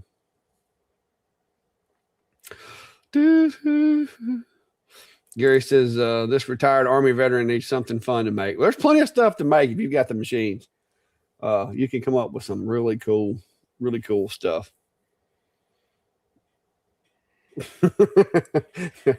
Price, I need to add a couple of holes to get it across to the floor, folks.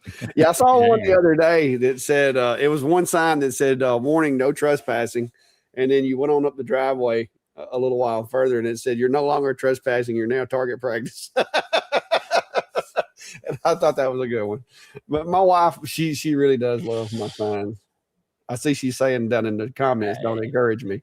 Well, and you got to be careful depending on the state you're in and whatnot. There are some who would take that as premeditation towards, Yeah, if we you don't. ever get into a situation like that and you have too many of those signs, a devious lawyer is going to say, yeah, they were itching for a fight. So Yeah. In Alabama, it doesn't matter your mindset at the time of the incident as long as the incident was justified under the color of law. Well, I mean, it also helps depending on if you have castle doctrine or stand your ground versus, duty to retreat stuff. Yeah, So. we have all the above. Yeah. we don't have a retreat. You don't have to do that here. The El Rano is asking any good suggestions on learning Lightburn. There's Lots of this YouTube channel content. called Ventari's Workshop that has a few videos that you can watch.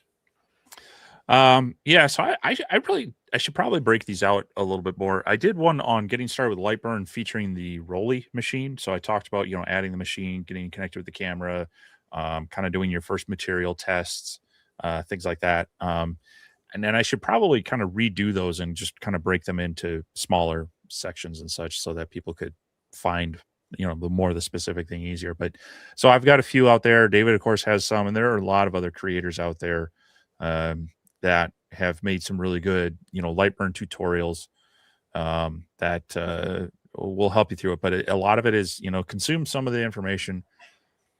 And what I like to do is it works best if I have a project that I want to do and I need to figure it out, and then I'll run it through that software. If you give me a lab project and I'm not interested in it, it doesn't necessarily help. But however that works for you, pick a project and just try to work it through Lightburn. Start with some of the basics from some of our channels on, importing vectors, node editing, things like that, and roll with it. But you shouldn't have to pay. Now you do have to filter some of the information. There's always like 3 or 4 different ways of doing it. So maybe watch a few videos of a few people explaining a topic. Hopefully one of them will click with you and you can roll with it. But yeah, you shouldn't have to necessarily pay for any classes on it. Just watch some videos and start playing. Any new device you get, whether it's a 3D printer, a CNC router, a laser engraver, get some inexpensive material and just start working with it. Even just some cardboard. Just be mindful of your speeds, your powers. You can go too slow, too much power, you're going to start some fires. But there's no better tool than getting in there and working with it, and sometimes learn from your mistakes. Yeah. Brian, no, he likes to think he makes me look like a munchkin, but he plays with the camera angles a lot, but he's not. I never. He's not making me look like a munchkin. Now, I have seen him make other people look like munchkins. I believe they were hobbits. I hate to do it, but I can't have it. Give me just a second. But yeah, it was it's funny because he is taller than me. I mean, he's uglier than I am, but he's also taller than me. So it was funny. Let's see, when was that? Was it? Oh, that was in 2025. So why is that not in my 2025 folder? So where's it at? He always likes to play with these angles. Like he'll set up a picture to where the angle makes it look like I'm a lot shorter than he is. But Milton, if you're watching, I'm sorry.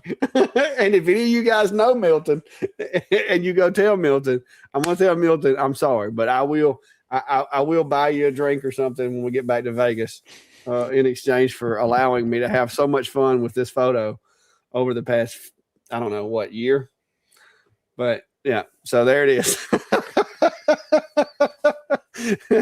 That is Steve and I with Milton and I can't remember. Nelda, his wife, Milton's wife. Milton has a page, y'all, PB tech PB, EPB man. EPB man tech reviews. Yeah. So we took that picture, and me and Steve didn't realize. I think Kim and Garrett took the picture, didn't they? Garrett, I think, took the picture. Yeah, he was kind of chuckling while doing it. and so Garrett took the picture, and after he took the picture, he looked down at his phone. He's like, "Oh my goodness," and like kind of snickered a little bit. And we're like, "What?" And when we saw the picture, Milton, I mean, he was cool about it. Milton looked at the picture and was like, "Oh my gosh." He's like, "Well, me and my wife, or me and Hilda, I think her name's Hilda, we're fixing to head on back to the Hobbit, or to the Shire. We'll see you guys later." I was like, "Oh, it's terrible. That is terrible." There is no camera angle manipulation going on. Oh, here. yes, there is. There is. No, there's not. There's camera angle manipulation. Straight on, man. As I level with you. Oh, I'm not calling it that way. I mean, that's not how I see it. I'm gonna tell you, I looked a little rough in that photo, though. Now, personally, I did not like that angle. Now, personally, this is the one I like because you notice down the lower right. Yeah, there was a little camera manipulation there. I'm gonna have to see if they'll let me. I tried last year to get them to let me drive the car because it had the orange interior. I figured they had to have brought it there for me, but the little guy with the tuxedo on would not let me get near it, and he just kept looking at me funny when I walked over there to the car. So, but I feel like that car was designed specifically for the Clack Shack. So there's that. All right. Yeah. You can't even this year. You can't even blame me for the camera manipulation on this one. That's you. That's all you. Yeah. Well, that's just a matter. What it is that's a fisheye lens on that camera. That's what it is.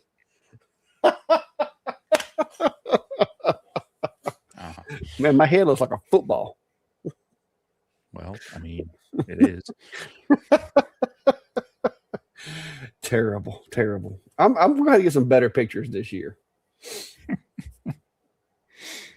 But it's going to be fun. So if any of you guys are out there or will be out there, whatever, feel free, shoot us an email, let us know, and we will we'll see if we can get something lined up. If it doesn't clash with some of the other stuff that we have, because we have some after hour stuff that we've got to go to with some of the companies and so forth as well.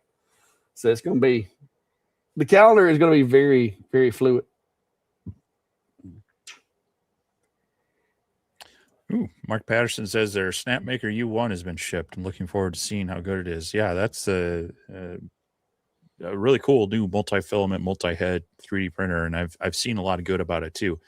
And so looking forward to getting more real world, real user feedback on it, see how it goes. That seems to be a lot of the direction of 3D printing right now, in at least the FDM, is getting faster and better, less wasteful multicolor prints. And Snapmaker U1 is one of those that's probably going to push that pretty well. So let us know how that goes. Matter of fact, good time to mention, we have our Facebook group. It's called Laser Engraver Community, but we allow 3D printing and CNC routing stuff in there. It's kind of, we went down a rabbit hole with that one. Yeah. And so that's a good place to share stuff like that. If you're new here, you want to join in that community. It's a good group of people that's formed out of this collaboration of live streams. And there should be links down in the description of both channels if you want to check that out. So.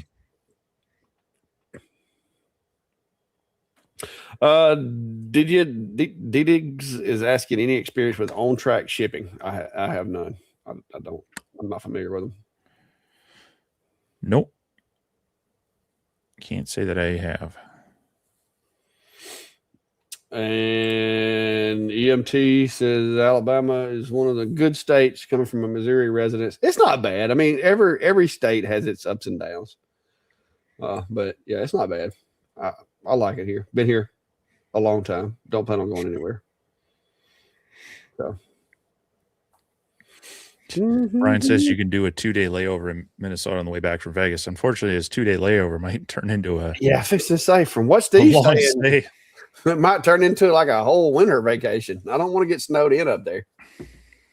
That would be terrible. What do they say? Minnesota, come for the culture.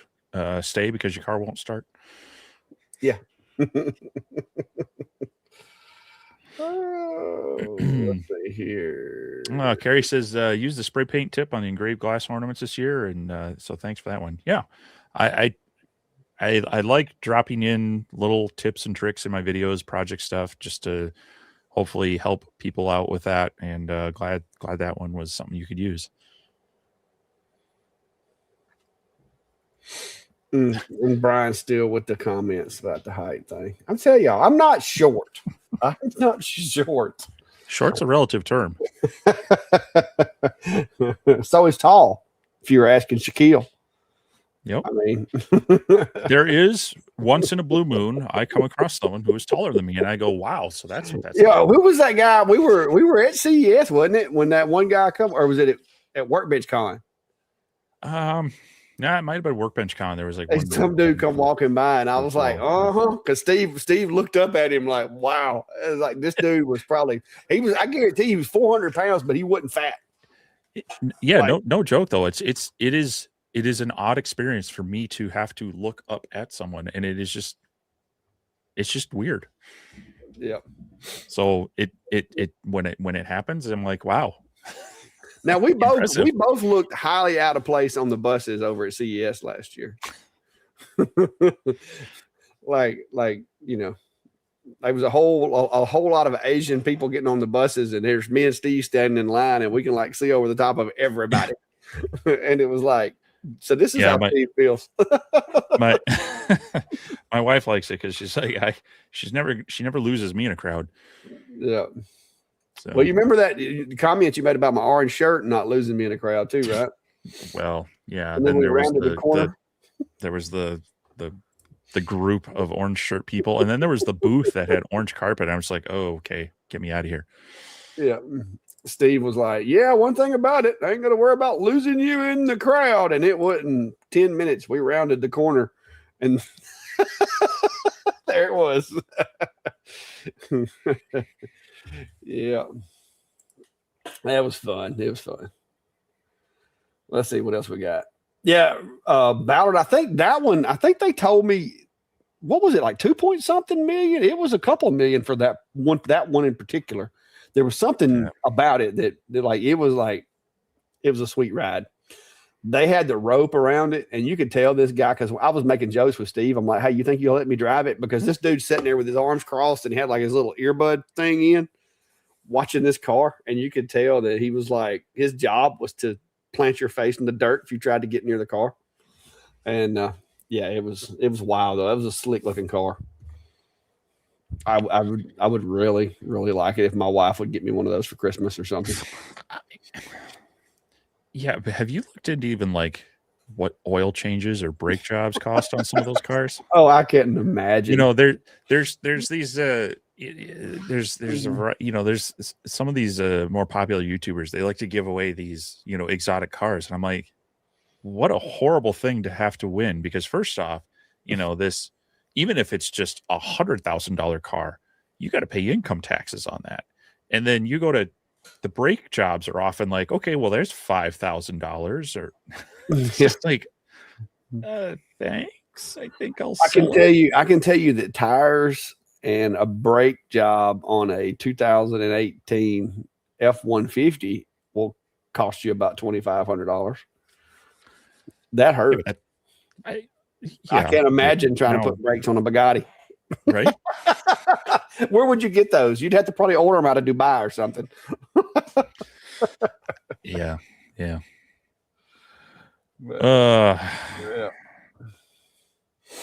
Yes.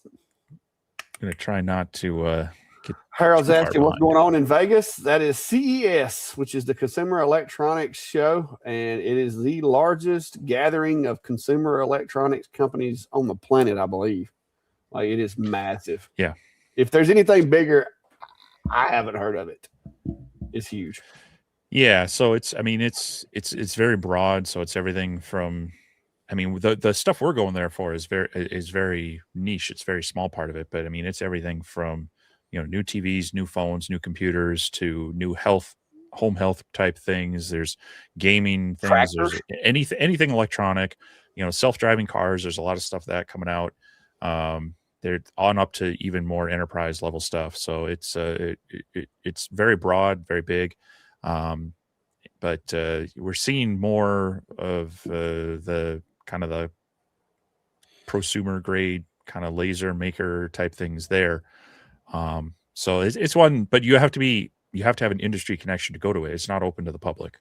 And So, you have to apply and get approved. Yeah. I mean, I think they're Especially the not way as we're top going. as some places, but yeah. Yeah. Well, a couple of those after shows were pretty strict. Well, yeah, but CES itself, I mean, Yeah. if you have a company that wants to say, yeah, they're with us, that's all you really need. Yeah. Last year, X-Tool was like our sponsor, I guess you could say, to get us there. Like they basically said they're with us to get us in the door. And this year, like Steve, his business is like an independent, media company as well as mine. So it's a little different the way we're going this year and what we're doing, and some of the access we'll have and the things that we'll get to do is going to be a little bit different. But it's still, we're going to look at some of the nerdy stuff. I mean, 3D printers, 3D scanners, CNCs, lasers. I know there's several companies that me and Steve have worked with and are going to be working with that plan to be there. So it's going to be it's going to be very interesting. Like I think even the company that makes the 3D scanner that I've been testing, I think they told me that they were actually going to have some folks there. I know X-Tool is going to be there, and X-Tool is going to have some of their new products that aren't out yet. That they're supposedly going to have is supposedly going to be a secret, but they've told everybody it's a UV printer. They're going to have it there in kind of a designated area. And I think me and Steve, we have did the paperwork to go have access to kind of look at it and go over it. I don't know if it was received, but we did the paperwork. So it's going to be very interesting, I think. Yeah. But there are other shows, like if you're just wanting more targeted at this, there's actually the month after. So in February, there's APA. So it's a personalization expo. So if you're into lasering, UV printing, sublimation, things like that, trophy making, award type things like that, it's not as big as this, but that's out there in February sometime. So I know a lot of the content creators also go to that. But then in August, third week in August, there's it's been the Next Level Laser Conference the past 2 or 3 years, but they're changing it to the Next Level Maker Conference. It's in Grapevine, Texas, which I think is in the Dallas-Fort Worth area. Yeah, I'm planning on going to that one if I can. That's the plan. So we're both hoping to go to that. It has really bad timing for me, but I'm going to just try to still make it. Even if I have to like beg a ride from the airport from David or something. and I even talked to Klein the other day about it. And I was like, look, if you want to go, I'm not going to charge you like a taxi fee to ride with me because it's 10 hours. Like I can drive it in 10 hours, which is, roughly if we got up early in the morning and started driving, we could be there before midnight. So that's the thought. And so I mentioned it to Klein, see if he wants to ride along, but I don't know if he's going to. I told him all he needs to do is bring an air mattress because you're probably going to want to, like, we're going to be piled up in there like sardines. So I told him either bring an air mattress or some type of barrier that he could put between me and him. So just get a room with one of those recliners. Get one that's got the good sized couch. Yeah. Yeah, but it's about a 14-hour drive for me. So the problem is it's right before it's the week of fall semester starts. So it'd be more like I'd have to fly out Thursday, get there like Thursday evening and hang out Friday, Saturday and fly back kind of thing. But it's more geared towards people that are running businesses around lasers, and now they're expanding that with 3D printing and CNC routers. They've changed it from Next Level Laser to Next Level Maker. So they're kind of going with the embracing everything kind of thing. So if you're looking for an event to maybe help you as in a business sense, but also, they have like TrueFlat, X-Tool, a lot of laser makers and such, and suppliers. Great Lakes Laser Supply, I think, was there last year. attend these things. So it's a good chance to look at equipment, look at suppliers, and also they have a variety of classes geared towards here's how to learn new techniques or how to do business stuff. And so something to keep your eye on that hopefully both of us will be at. V, I've got a couple of videos on that. If you can get it up to like 20 inches above the cutting surface, that's ideal. If you have a smaller work area with a 400 by 400 machine, you can get by with like probably about 16 and get really good accuracy. But keep in mind, the lower your camera is towards your work area, the steeper the angle is going to get. And the steeper the angle gets, the less accurate the camera is going to be, because just the way that the distortion of the lens and all that works. So you want to get it, I would say, between, for a standard 40 by 40 or 400 by 400 machine, at least 12, preferably 16 to 20 is what I would shoot for as far as your camera height. With most of the cameras that we use, which are the 135 degree lens, I think it is 135 degree lens. So, yeah. Diamond State Precision, it says at CES, are y'all digital creators? Yes, we're going this year as press, media, whatever you want to call it, which is odd, but we actually qualify based, because they make you send them your like statistics and viewership and all that. You like have to submit a resume more or less to get approved. Well, and yeah, I mean, the digital content creator is kind of more, I mean, it's the way things are going as far as advertising and working with stuff. People aren't reading magazines as much. They're not watching as much traditional TV and media as much. So this kind of thing is more the content people are consuming. So works out great for us. Steve Massey's asking, is there a way to get the XCS software to engrave everything top to bottom without doing layers or skipping around? Yes. It depends. If everything is a vector style, you can't mix a photo with vector type stuff. But if everything's like a vector style, what you need to do is you basically what is this? Oh, I'm gonna have to open up the software on it, what their term is. You need to combine it all into kind of one larger compound vector. There you go. And when you do that, it will look at it all as one shape. You can also do the Boolean combine or the weld, and it will literally make it one shape, but sometimes you will lose certain things in that if you do it wrong. And of course, I haven't opened Xtool Studio, so it's asking me to go through everything first. Yeah, because you have, like, if you do the Boolean and you got two shapes that are the same exact shape and they're both set to fill, it can cancel it. They can cancel each other out. Like, so you got to be careful when you combine them like that and make it a compound vector. You got to make sure you don't have any, like Steve said, you'll have little bits that'll just disappear, and it's like, where'd it go? And what it is it's basically digesting itself when it welds everything together. You've got two fills that combine and create basically a blank. So it can get a little tedious, because I was doing some the other day on, what was I doing? Oh, it was that B that I was doing on the copper, and I had that happen. I had it when I did the compound. It actually added a layer that wasn't supposed to be there. Like, it added some little elements to the design, and I had to go in there and ungroup it and take those out manually after I had put the two layers together.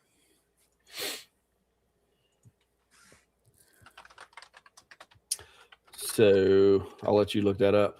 Radu, Xtool had a DTF. The DTF machine from Xtool has been out for a while now. Well, isn't that the DTF? Yeah, they call it their apparel printer. That's their DTF. Yeah, the one that they're coming out with now is going to be similar, from what I can tell. And like I said, I haven't seen it. I don't know, but from what I can tell, from the little bit of teaser stuff I've seen about it, it's going to kind of look like the Eufy and the longer machine that's coming out. They're all going to be like competitors in the same market space, from what I can see. And I know there's a couple of other companies that are also supposed to be coming out with them, but I'm not. Like I said, I don't want to go counting chickens before they hatch, because we get lots of emails from companies saying that, we're gonna do this, we're gonna do that, we're gonna do this, and then sometimes they follow through and sometimes they don't. So you never know. But I do know Longer is coming out with a UV printer as well as X-Tool, because Longer actually wanted to bring one, like they wanted to come here and bring one to the shop and let me do a video on it. And that was not the type of content that I felt fit my channel, because obviously I'm not going to be able to do the things that I want to do in those time restraints. And so the videos just at that point is more or less just a commercial. And that's not the kind of stuff that I like to do. So at first they wanted me to go to, what did them? Yeah, it was them. I think it was, I got invited to go to China to look at the machine. And then I said, I can't go. And they said, well, we'll come there. And it's like, no, you can't come here. And so now it's supposed to be that I'm on a list to get one when they release the production machines. If they asked me if I would be interested in getting one. And so I told them they could put me on the list for more information whenever it was available to check back with me. So all right, I'm gonna show this really quick. So I'll be right back.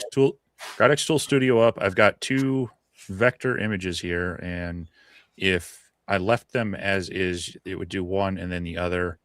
But if you select both of them, you get your toolbar up here. You have a couple options. You can unite them, which is going to try to weld them together. But over here, you have make compound vector. And when you click on that, it treats it as one object. And so you set up all of your power and speed for this, and it will go through. So as long as you have all of your items as a vector, you can select them all and do the, well, here I'd have to edit it, but, or I could release it. You come up here to the make compound vector with all of the things selected, and then it's going to treat all of those as one item and should engrave it, top to bottom that way. So hopefully that little demo helps out there. Cool. Glad we cleared that up. Cybergum says he is looking forward to seeing us at CES. And I saw where Brad was saying that hope we come to Texas because he'll be there. And I'm sure he will, because he was at our meet and greet that I had here up here recently. And I'm hoping that one works out. I don't. It's a long way off, so I don't want to get too committed to it, but I really plan on trying to make that work out. Because especially now that my schedule is pretty much open, I'm trying to figure out, hey, is there a place somewhere between here and there that would be interesting to stop in and see something or do something, Isn't Pone CNC out that way in Arkansas? Well, I looked at the route, and coming from my house, I don't think I have to go through Arkansas to get there. Well, it might be between a you little north, but maybe a slight detour to get there. But yeah. Let me see, where's it at? Where was that? That was something. Shoot. Yeah, you would scoot across Louisiana, but Mississippi, Louisiana, and then straight over into Texas. Was it Grapevine? Wasn't it? Yeah.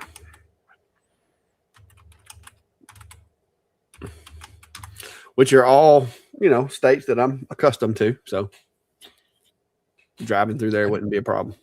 I'd have to go through 6 states to get to it. But I've been following that event. I've been following the event the past couple of years, and unfortunately, it's just it falls on a bad time. Yeah, well, I wanted to go this year, but it was like right before, getting ready to retire. I was trying to save my money because I knew I was going to have to start paying for my insurance and stuff like that. And I was like, you know what? We had went to CES, we had went to Workbench Con. It's like, okay, maybe I set this one out. So yeah. So that's what I've got going on. Is this showing that it is 11 hours and 11 minutes if I go straight across through Selma over to Jackson to Shreveport and then through Tyler into Dallas, Fort Worth area to get there. And it's literally almost due west where I'm sitting. So that's what I've thought about doing, because I have left here and driven straight through to Houston before. And that was whenever that last hurricane hit over there. And so I could do it in a day. I'd probably rather do it in 2 days just to break it up a little bit. But yeah, for me, The 14 hours, I've done it. I mean, like when I left your house after Workbench Con, we had an ice storm coming in. So that's 16 hours and I drove that through, but I was not happy at the end of that. Yeah, it's not fun. Doing that solo is, I don't recommend it. But, so yeah, I'll have to see. Hopefully flights aren't too bad and I can hop down there. I just pack light and. Yeah. Tom Hill says, have you done or would you do a video on lenses for MOPA fiber lasers and show the differences in how they work? Says Tom from Van Buren, Arkansas. There's a lot of guys out there that are really, really heavy into the Galvo world. And I know there are some videos out there that go over that as far as, you know, the effect the lens has on the beam path.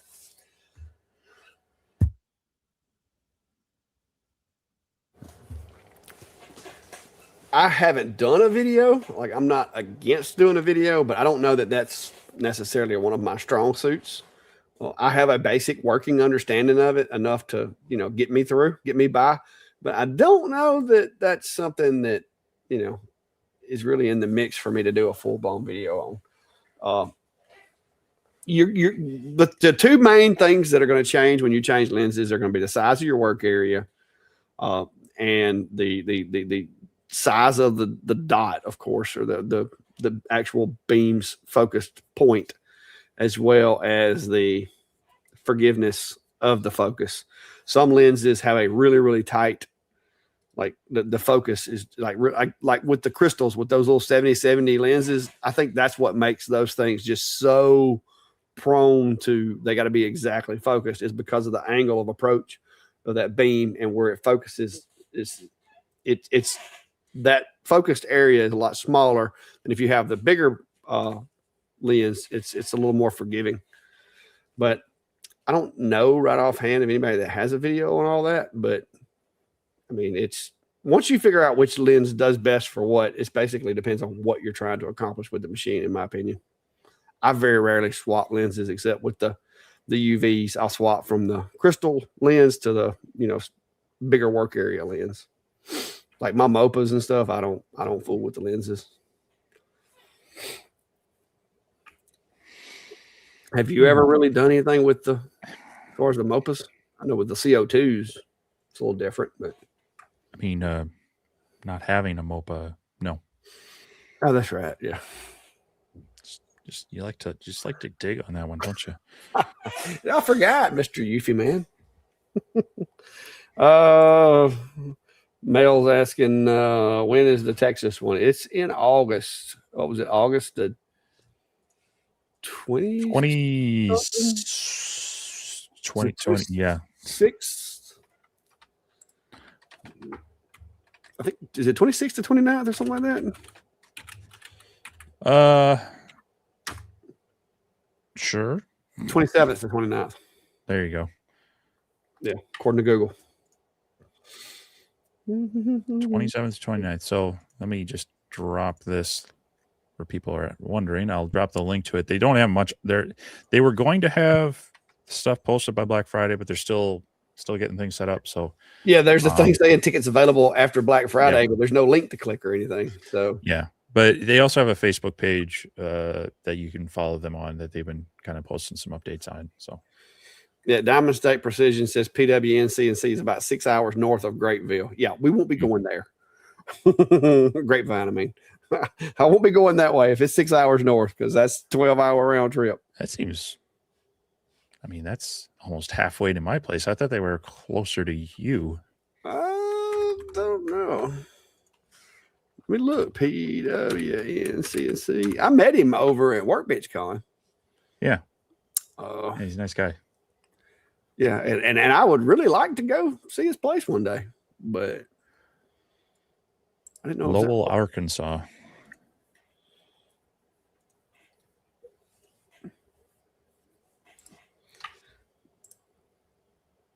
Oh yeah, it's it's practically in Missouri.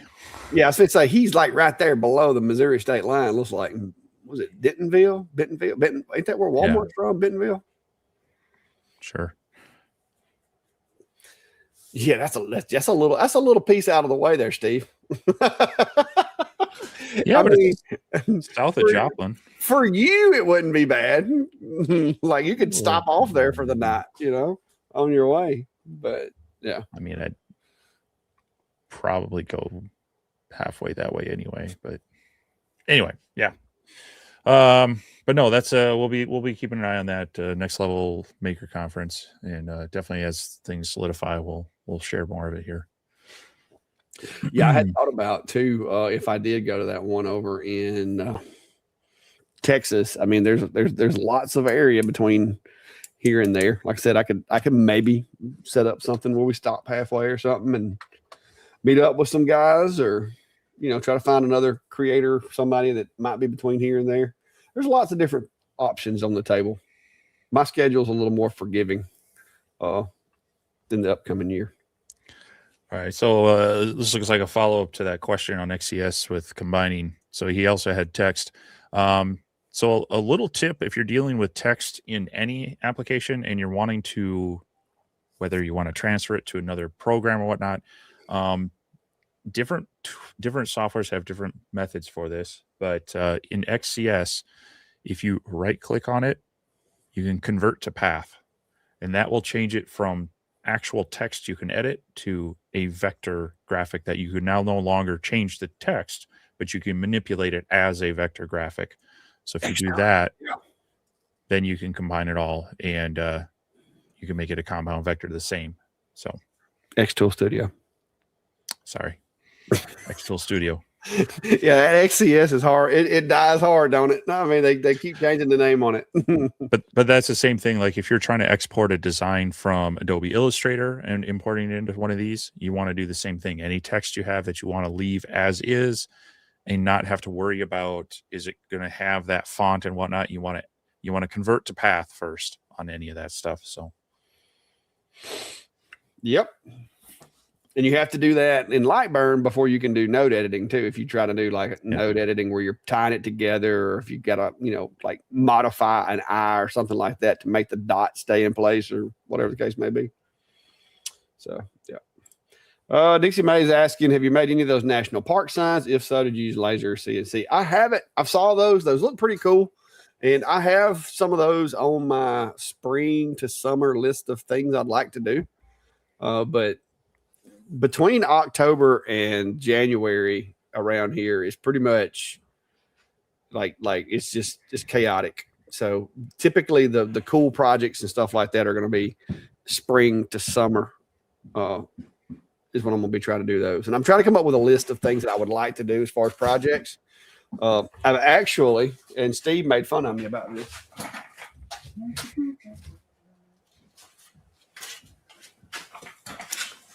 I actually got myself some orange wood stain for a project that I'm working on. Some of you saw my 1911 grip engraving the other day. I've got some blank ones coming, and I plan on doing a set of orange ones. I've got red ones. I'm going to do some orange ones, maybe some blue ones, maybe some red, white, and blue ones. I don't know what all I'm going to do yet, but I'm basically coming up with a wardrobe of wooden grips. So yeah, and that's some actual orange gel stain that I found. You would be surprised how hard it is to find orange wood stain. This was the only brand that I could find. This is it. I found it on Amazon. I think Nick over at Build That Maybe Build that's your sign has used it before. Do I? Maybe that's your sign. My sign? Yeah. Everybody's buying it up. You can't get the stuff. It's so popular. Nope. I don't think that's the sign. But And I shoveled, so whatever is there, drifted. all right. Family made it home. So Extraction complete. Yeah, I can't imagine too many people look for orange stain. Maybe paint, not stain. Hey, you say that. You say that. They're gonna be sold out of it tomorrow. You see, have you tried to buy any orange PLA lately? No. It's Why would I do that? It's sold out. You did have some. Where's it at? Is it on your machine? It ain't on your machine. I don't see it back there nowhere. But yeah. No, but I found a really nice Vikings purple. Yeah. Dixie May said, could you do both? Because I know I would like to be able, if I could do one with the K40 I have. If you could do it, I think you would, especially on a K40, it would of course be smaller, and I would layer it and do like layers of a material. And I think that would be a cool way of doing it. You could pre-paint the material and then layer it. That'd be nice. But you never know. Most of these projects you can do them with, whether it's a CNC, a 3D printer, or a laser. You can do them with any of the tools. If you're really dedicated, you could even do it with, say, like some chisels and a hand like rasp or something if you wanted to, like really bad. I think most people would use a scroll saw, but No, I'm talking about if you really want to take it back, like you want to take it back to like the old days, get your old rat tail file, a couple of chisels, a little rasp, and just go at it. You mean the days before the national park system? Yeah. back when it was still, just public lands or whatever they called it before then. What was it? It was Teddy Roosevelt, wasn't it? That started the park system. Yeah. Mindless trivia. I do watch a lot of like Discovery Channel videos at night, by the way, when I'm going to sleep. National Geographic.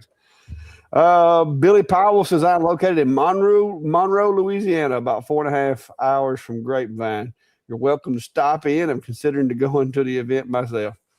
Yeah, I've actually been through there over the years. Last time I came to, I think we spent the night in, was it Slidell? No, Oma. That's where we wound up staying at. Louisiana is one of those states I have not made it to yet. Really? Man, you ain't seen the skeeters until you've seen them Louisiana skeeters. You get down there around Slidell and New Orleans and some of them places. Whew, I went down there. I've got some experience with being down there, living out of the back of my truck during a hurricane, and the mosquitoes, like they eat hurricanes and grow to like 3 times their natural size during a hurricane. It was awful. Like, I'm surprised I didn't come back with malaria. Yep. Somebody said try sriracha sauce. I mean, I guess it would probably work. I've seen some, hot sauce that would probably work too.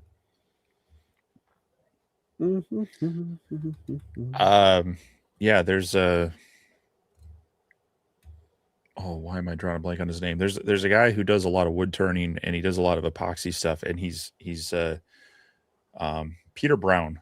He tests different things to dye epoxy, and so he's used like cayenne powder and Kool-Aid powder to Gatorade ground up. Yeah. I mean, literally like all these different colored things. So he may have even used sriracha sauce. Yeah, I mean, I've seen people use food coloring to do certain things. Like, you just dissolve it, like put it in water like you would for your eggs, and then put it on there and then clear coat over it with some water-based paint or whatever. Eggs. Yeah, when you're doing Easter eggs. You know what I'm talking about? The little tablets that you put in there with the vinegar or whatever, and it dissolves and you put the eggs in there. Y'all not have Easter up there? I was thinking you were like dyeing your scrambled eggs or something. No, Easter eggs. Doing the whole green eggs and ham Easter thing up there in Minnesota. Hey, it might be snowing still here. You get the little wire thing that you got to dip the egg out of. About now. Yeah, I've seen people do. My mind went to the food coloring and edible eggs. Not you just looking at some pink scrambled eggs or something. You're the one dying of your eggs, man. Can't have nothing right here. Nope. Oh, all right. What time is it? It's 9:04. We've been here 2 hours and 4 minutes. It's been fun though. I'm glad your wife and everybody made it home okay. I actually had to go pull one of my nieces. They left here. She came by and picked up a laser because she's one of my family members who's actually interested in what I do.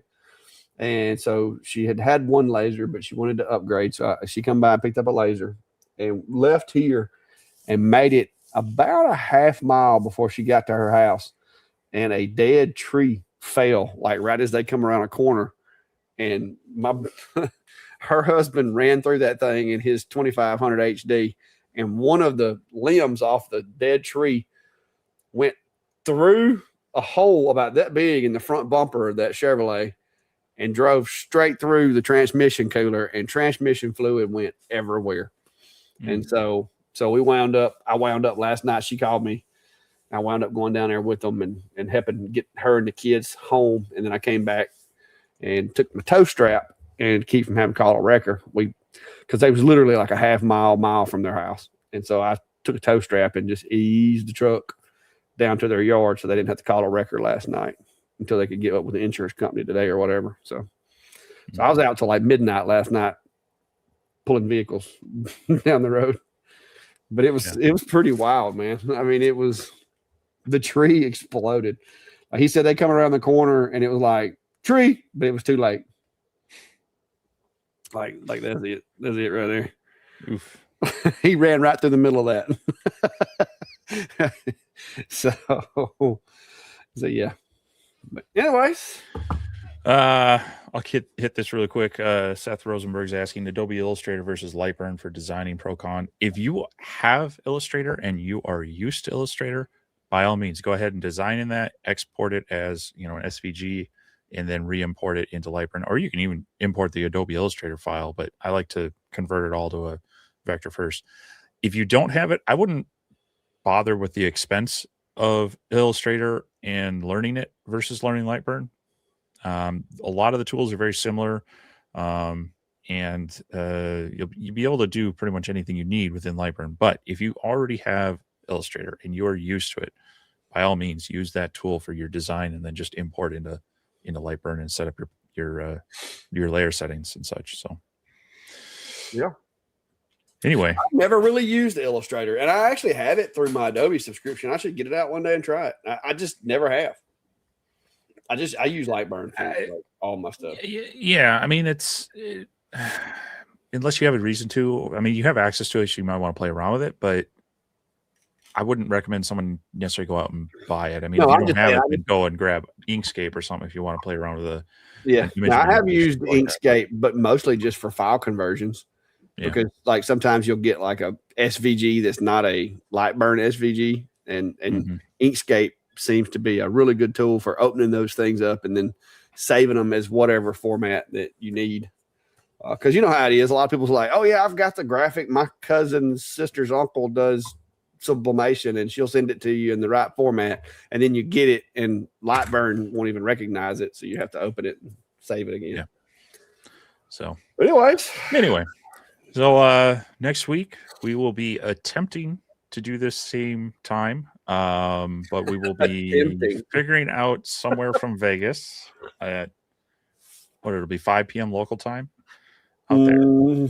Something like that. We'll have to. So bear with us. We'll make our best attempt to continue our streak and come on here next Sunday, but it may be truncated, it may be weird, but we plan to be back in some form here from Vegas on the 4th.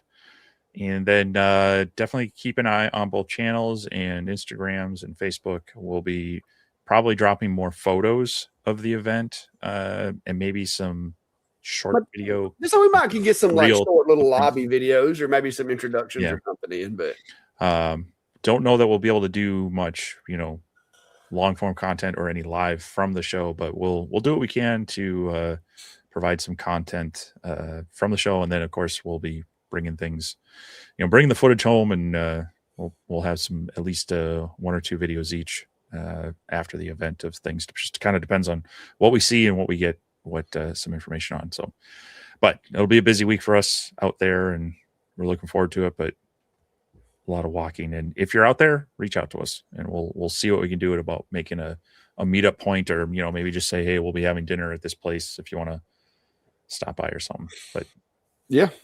But it'll be, I think it'll be an awesome experience. But like I said, don't look for any long form videos until after we get back and get recovered.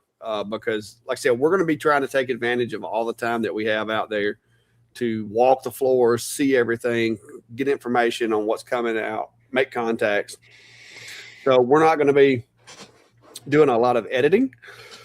So there may be some little shorts. There may be some, little snippets, or maybe we bump into people. We do a little, quick little introduction video or something. I am going to have my new 360 camera, trying to come up with some creative angles and views. I've got my little backpack rigged up pretty good. Are you going to take that? You going to take that big boy out there? I don't know. I've been playing around with this. I also, of course, have, that. I could even just wing it with, I got a couple of these with the flip up screen. Yeah.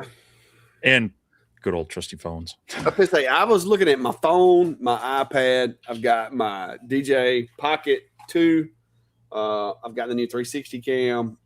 I've got the DJI Action. I wasn't planning on taking my Sony if I could help it, because it's not really, it's not big, but it just seems like it might be a little more than I want to be messing with out there. I think between the DJI cameras that I have now, especially with me having the mic too, like between this little guy here and my Pocket and my 360 camera, that the 360 will match up to my new DJI mics I just got. So I think I'm probably going to just stick with that. I don't know. I could pack up the old Sony, but not sure.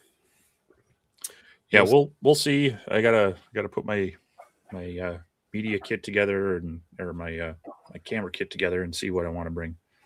Yeah, that's whatever's going to be useful. I've been prepping, getting ready. But yeah, lots of battery backups and micro SD cards. Because I bought a couple fresh ones. Yeah, I have decided that micro SD cards are going to be my media transport package, because you can just, I've got, most of mine are 128s and they're tiny. So like that's 128 gigs of stuff. So it's smaller than even a thumb drive. Hey, look, that's orange. Yeah, I hear you. Well, it was just a 3D print. I figured I might as well use the. I was going to say, so you wouldn't lose it. Sure. Well, all righty, guys. Y'all have a good one. If you haven't already, hit the buttons on your way out, and hopefully we'll see you next week. If nothing, happens to our internet or whatever while we're out there. So, yep. Till next time. All right. We'll see you, everyone. 14 cat sightings so far, they said. I just saw mine a minute ago run up through there. Later, guys.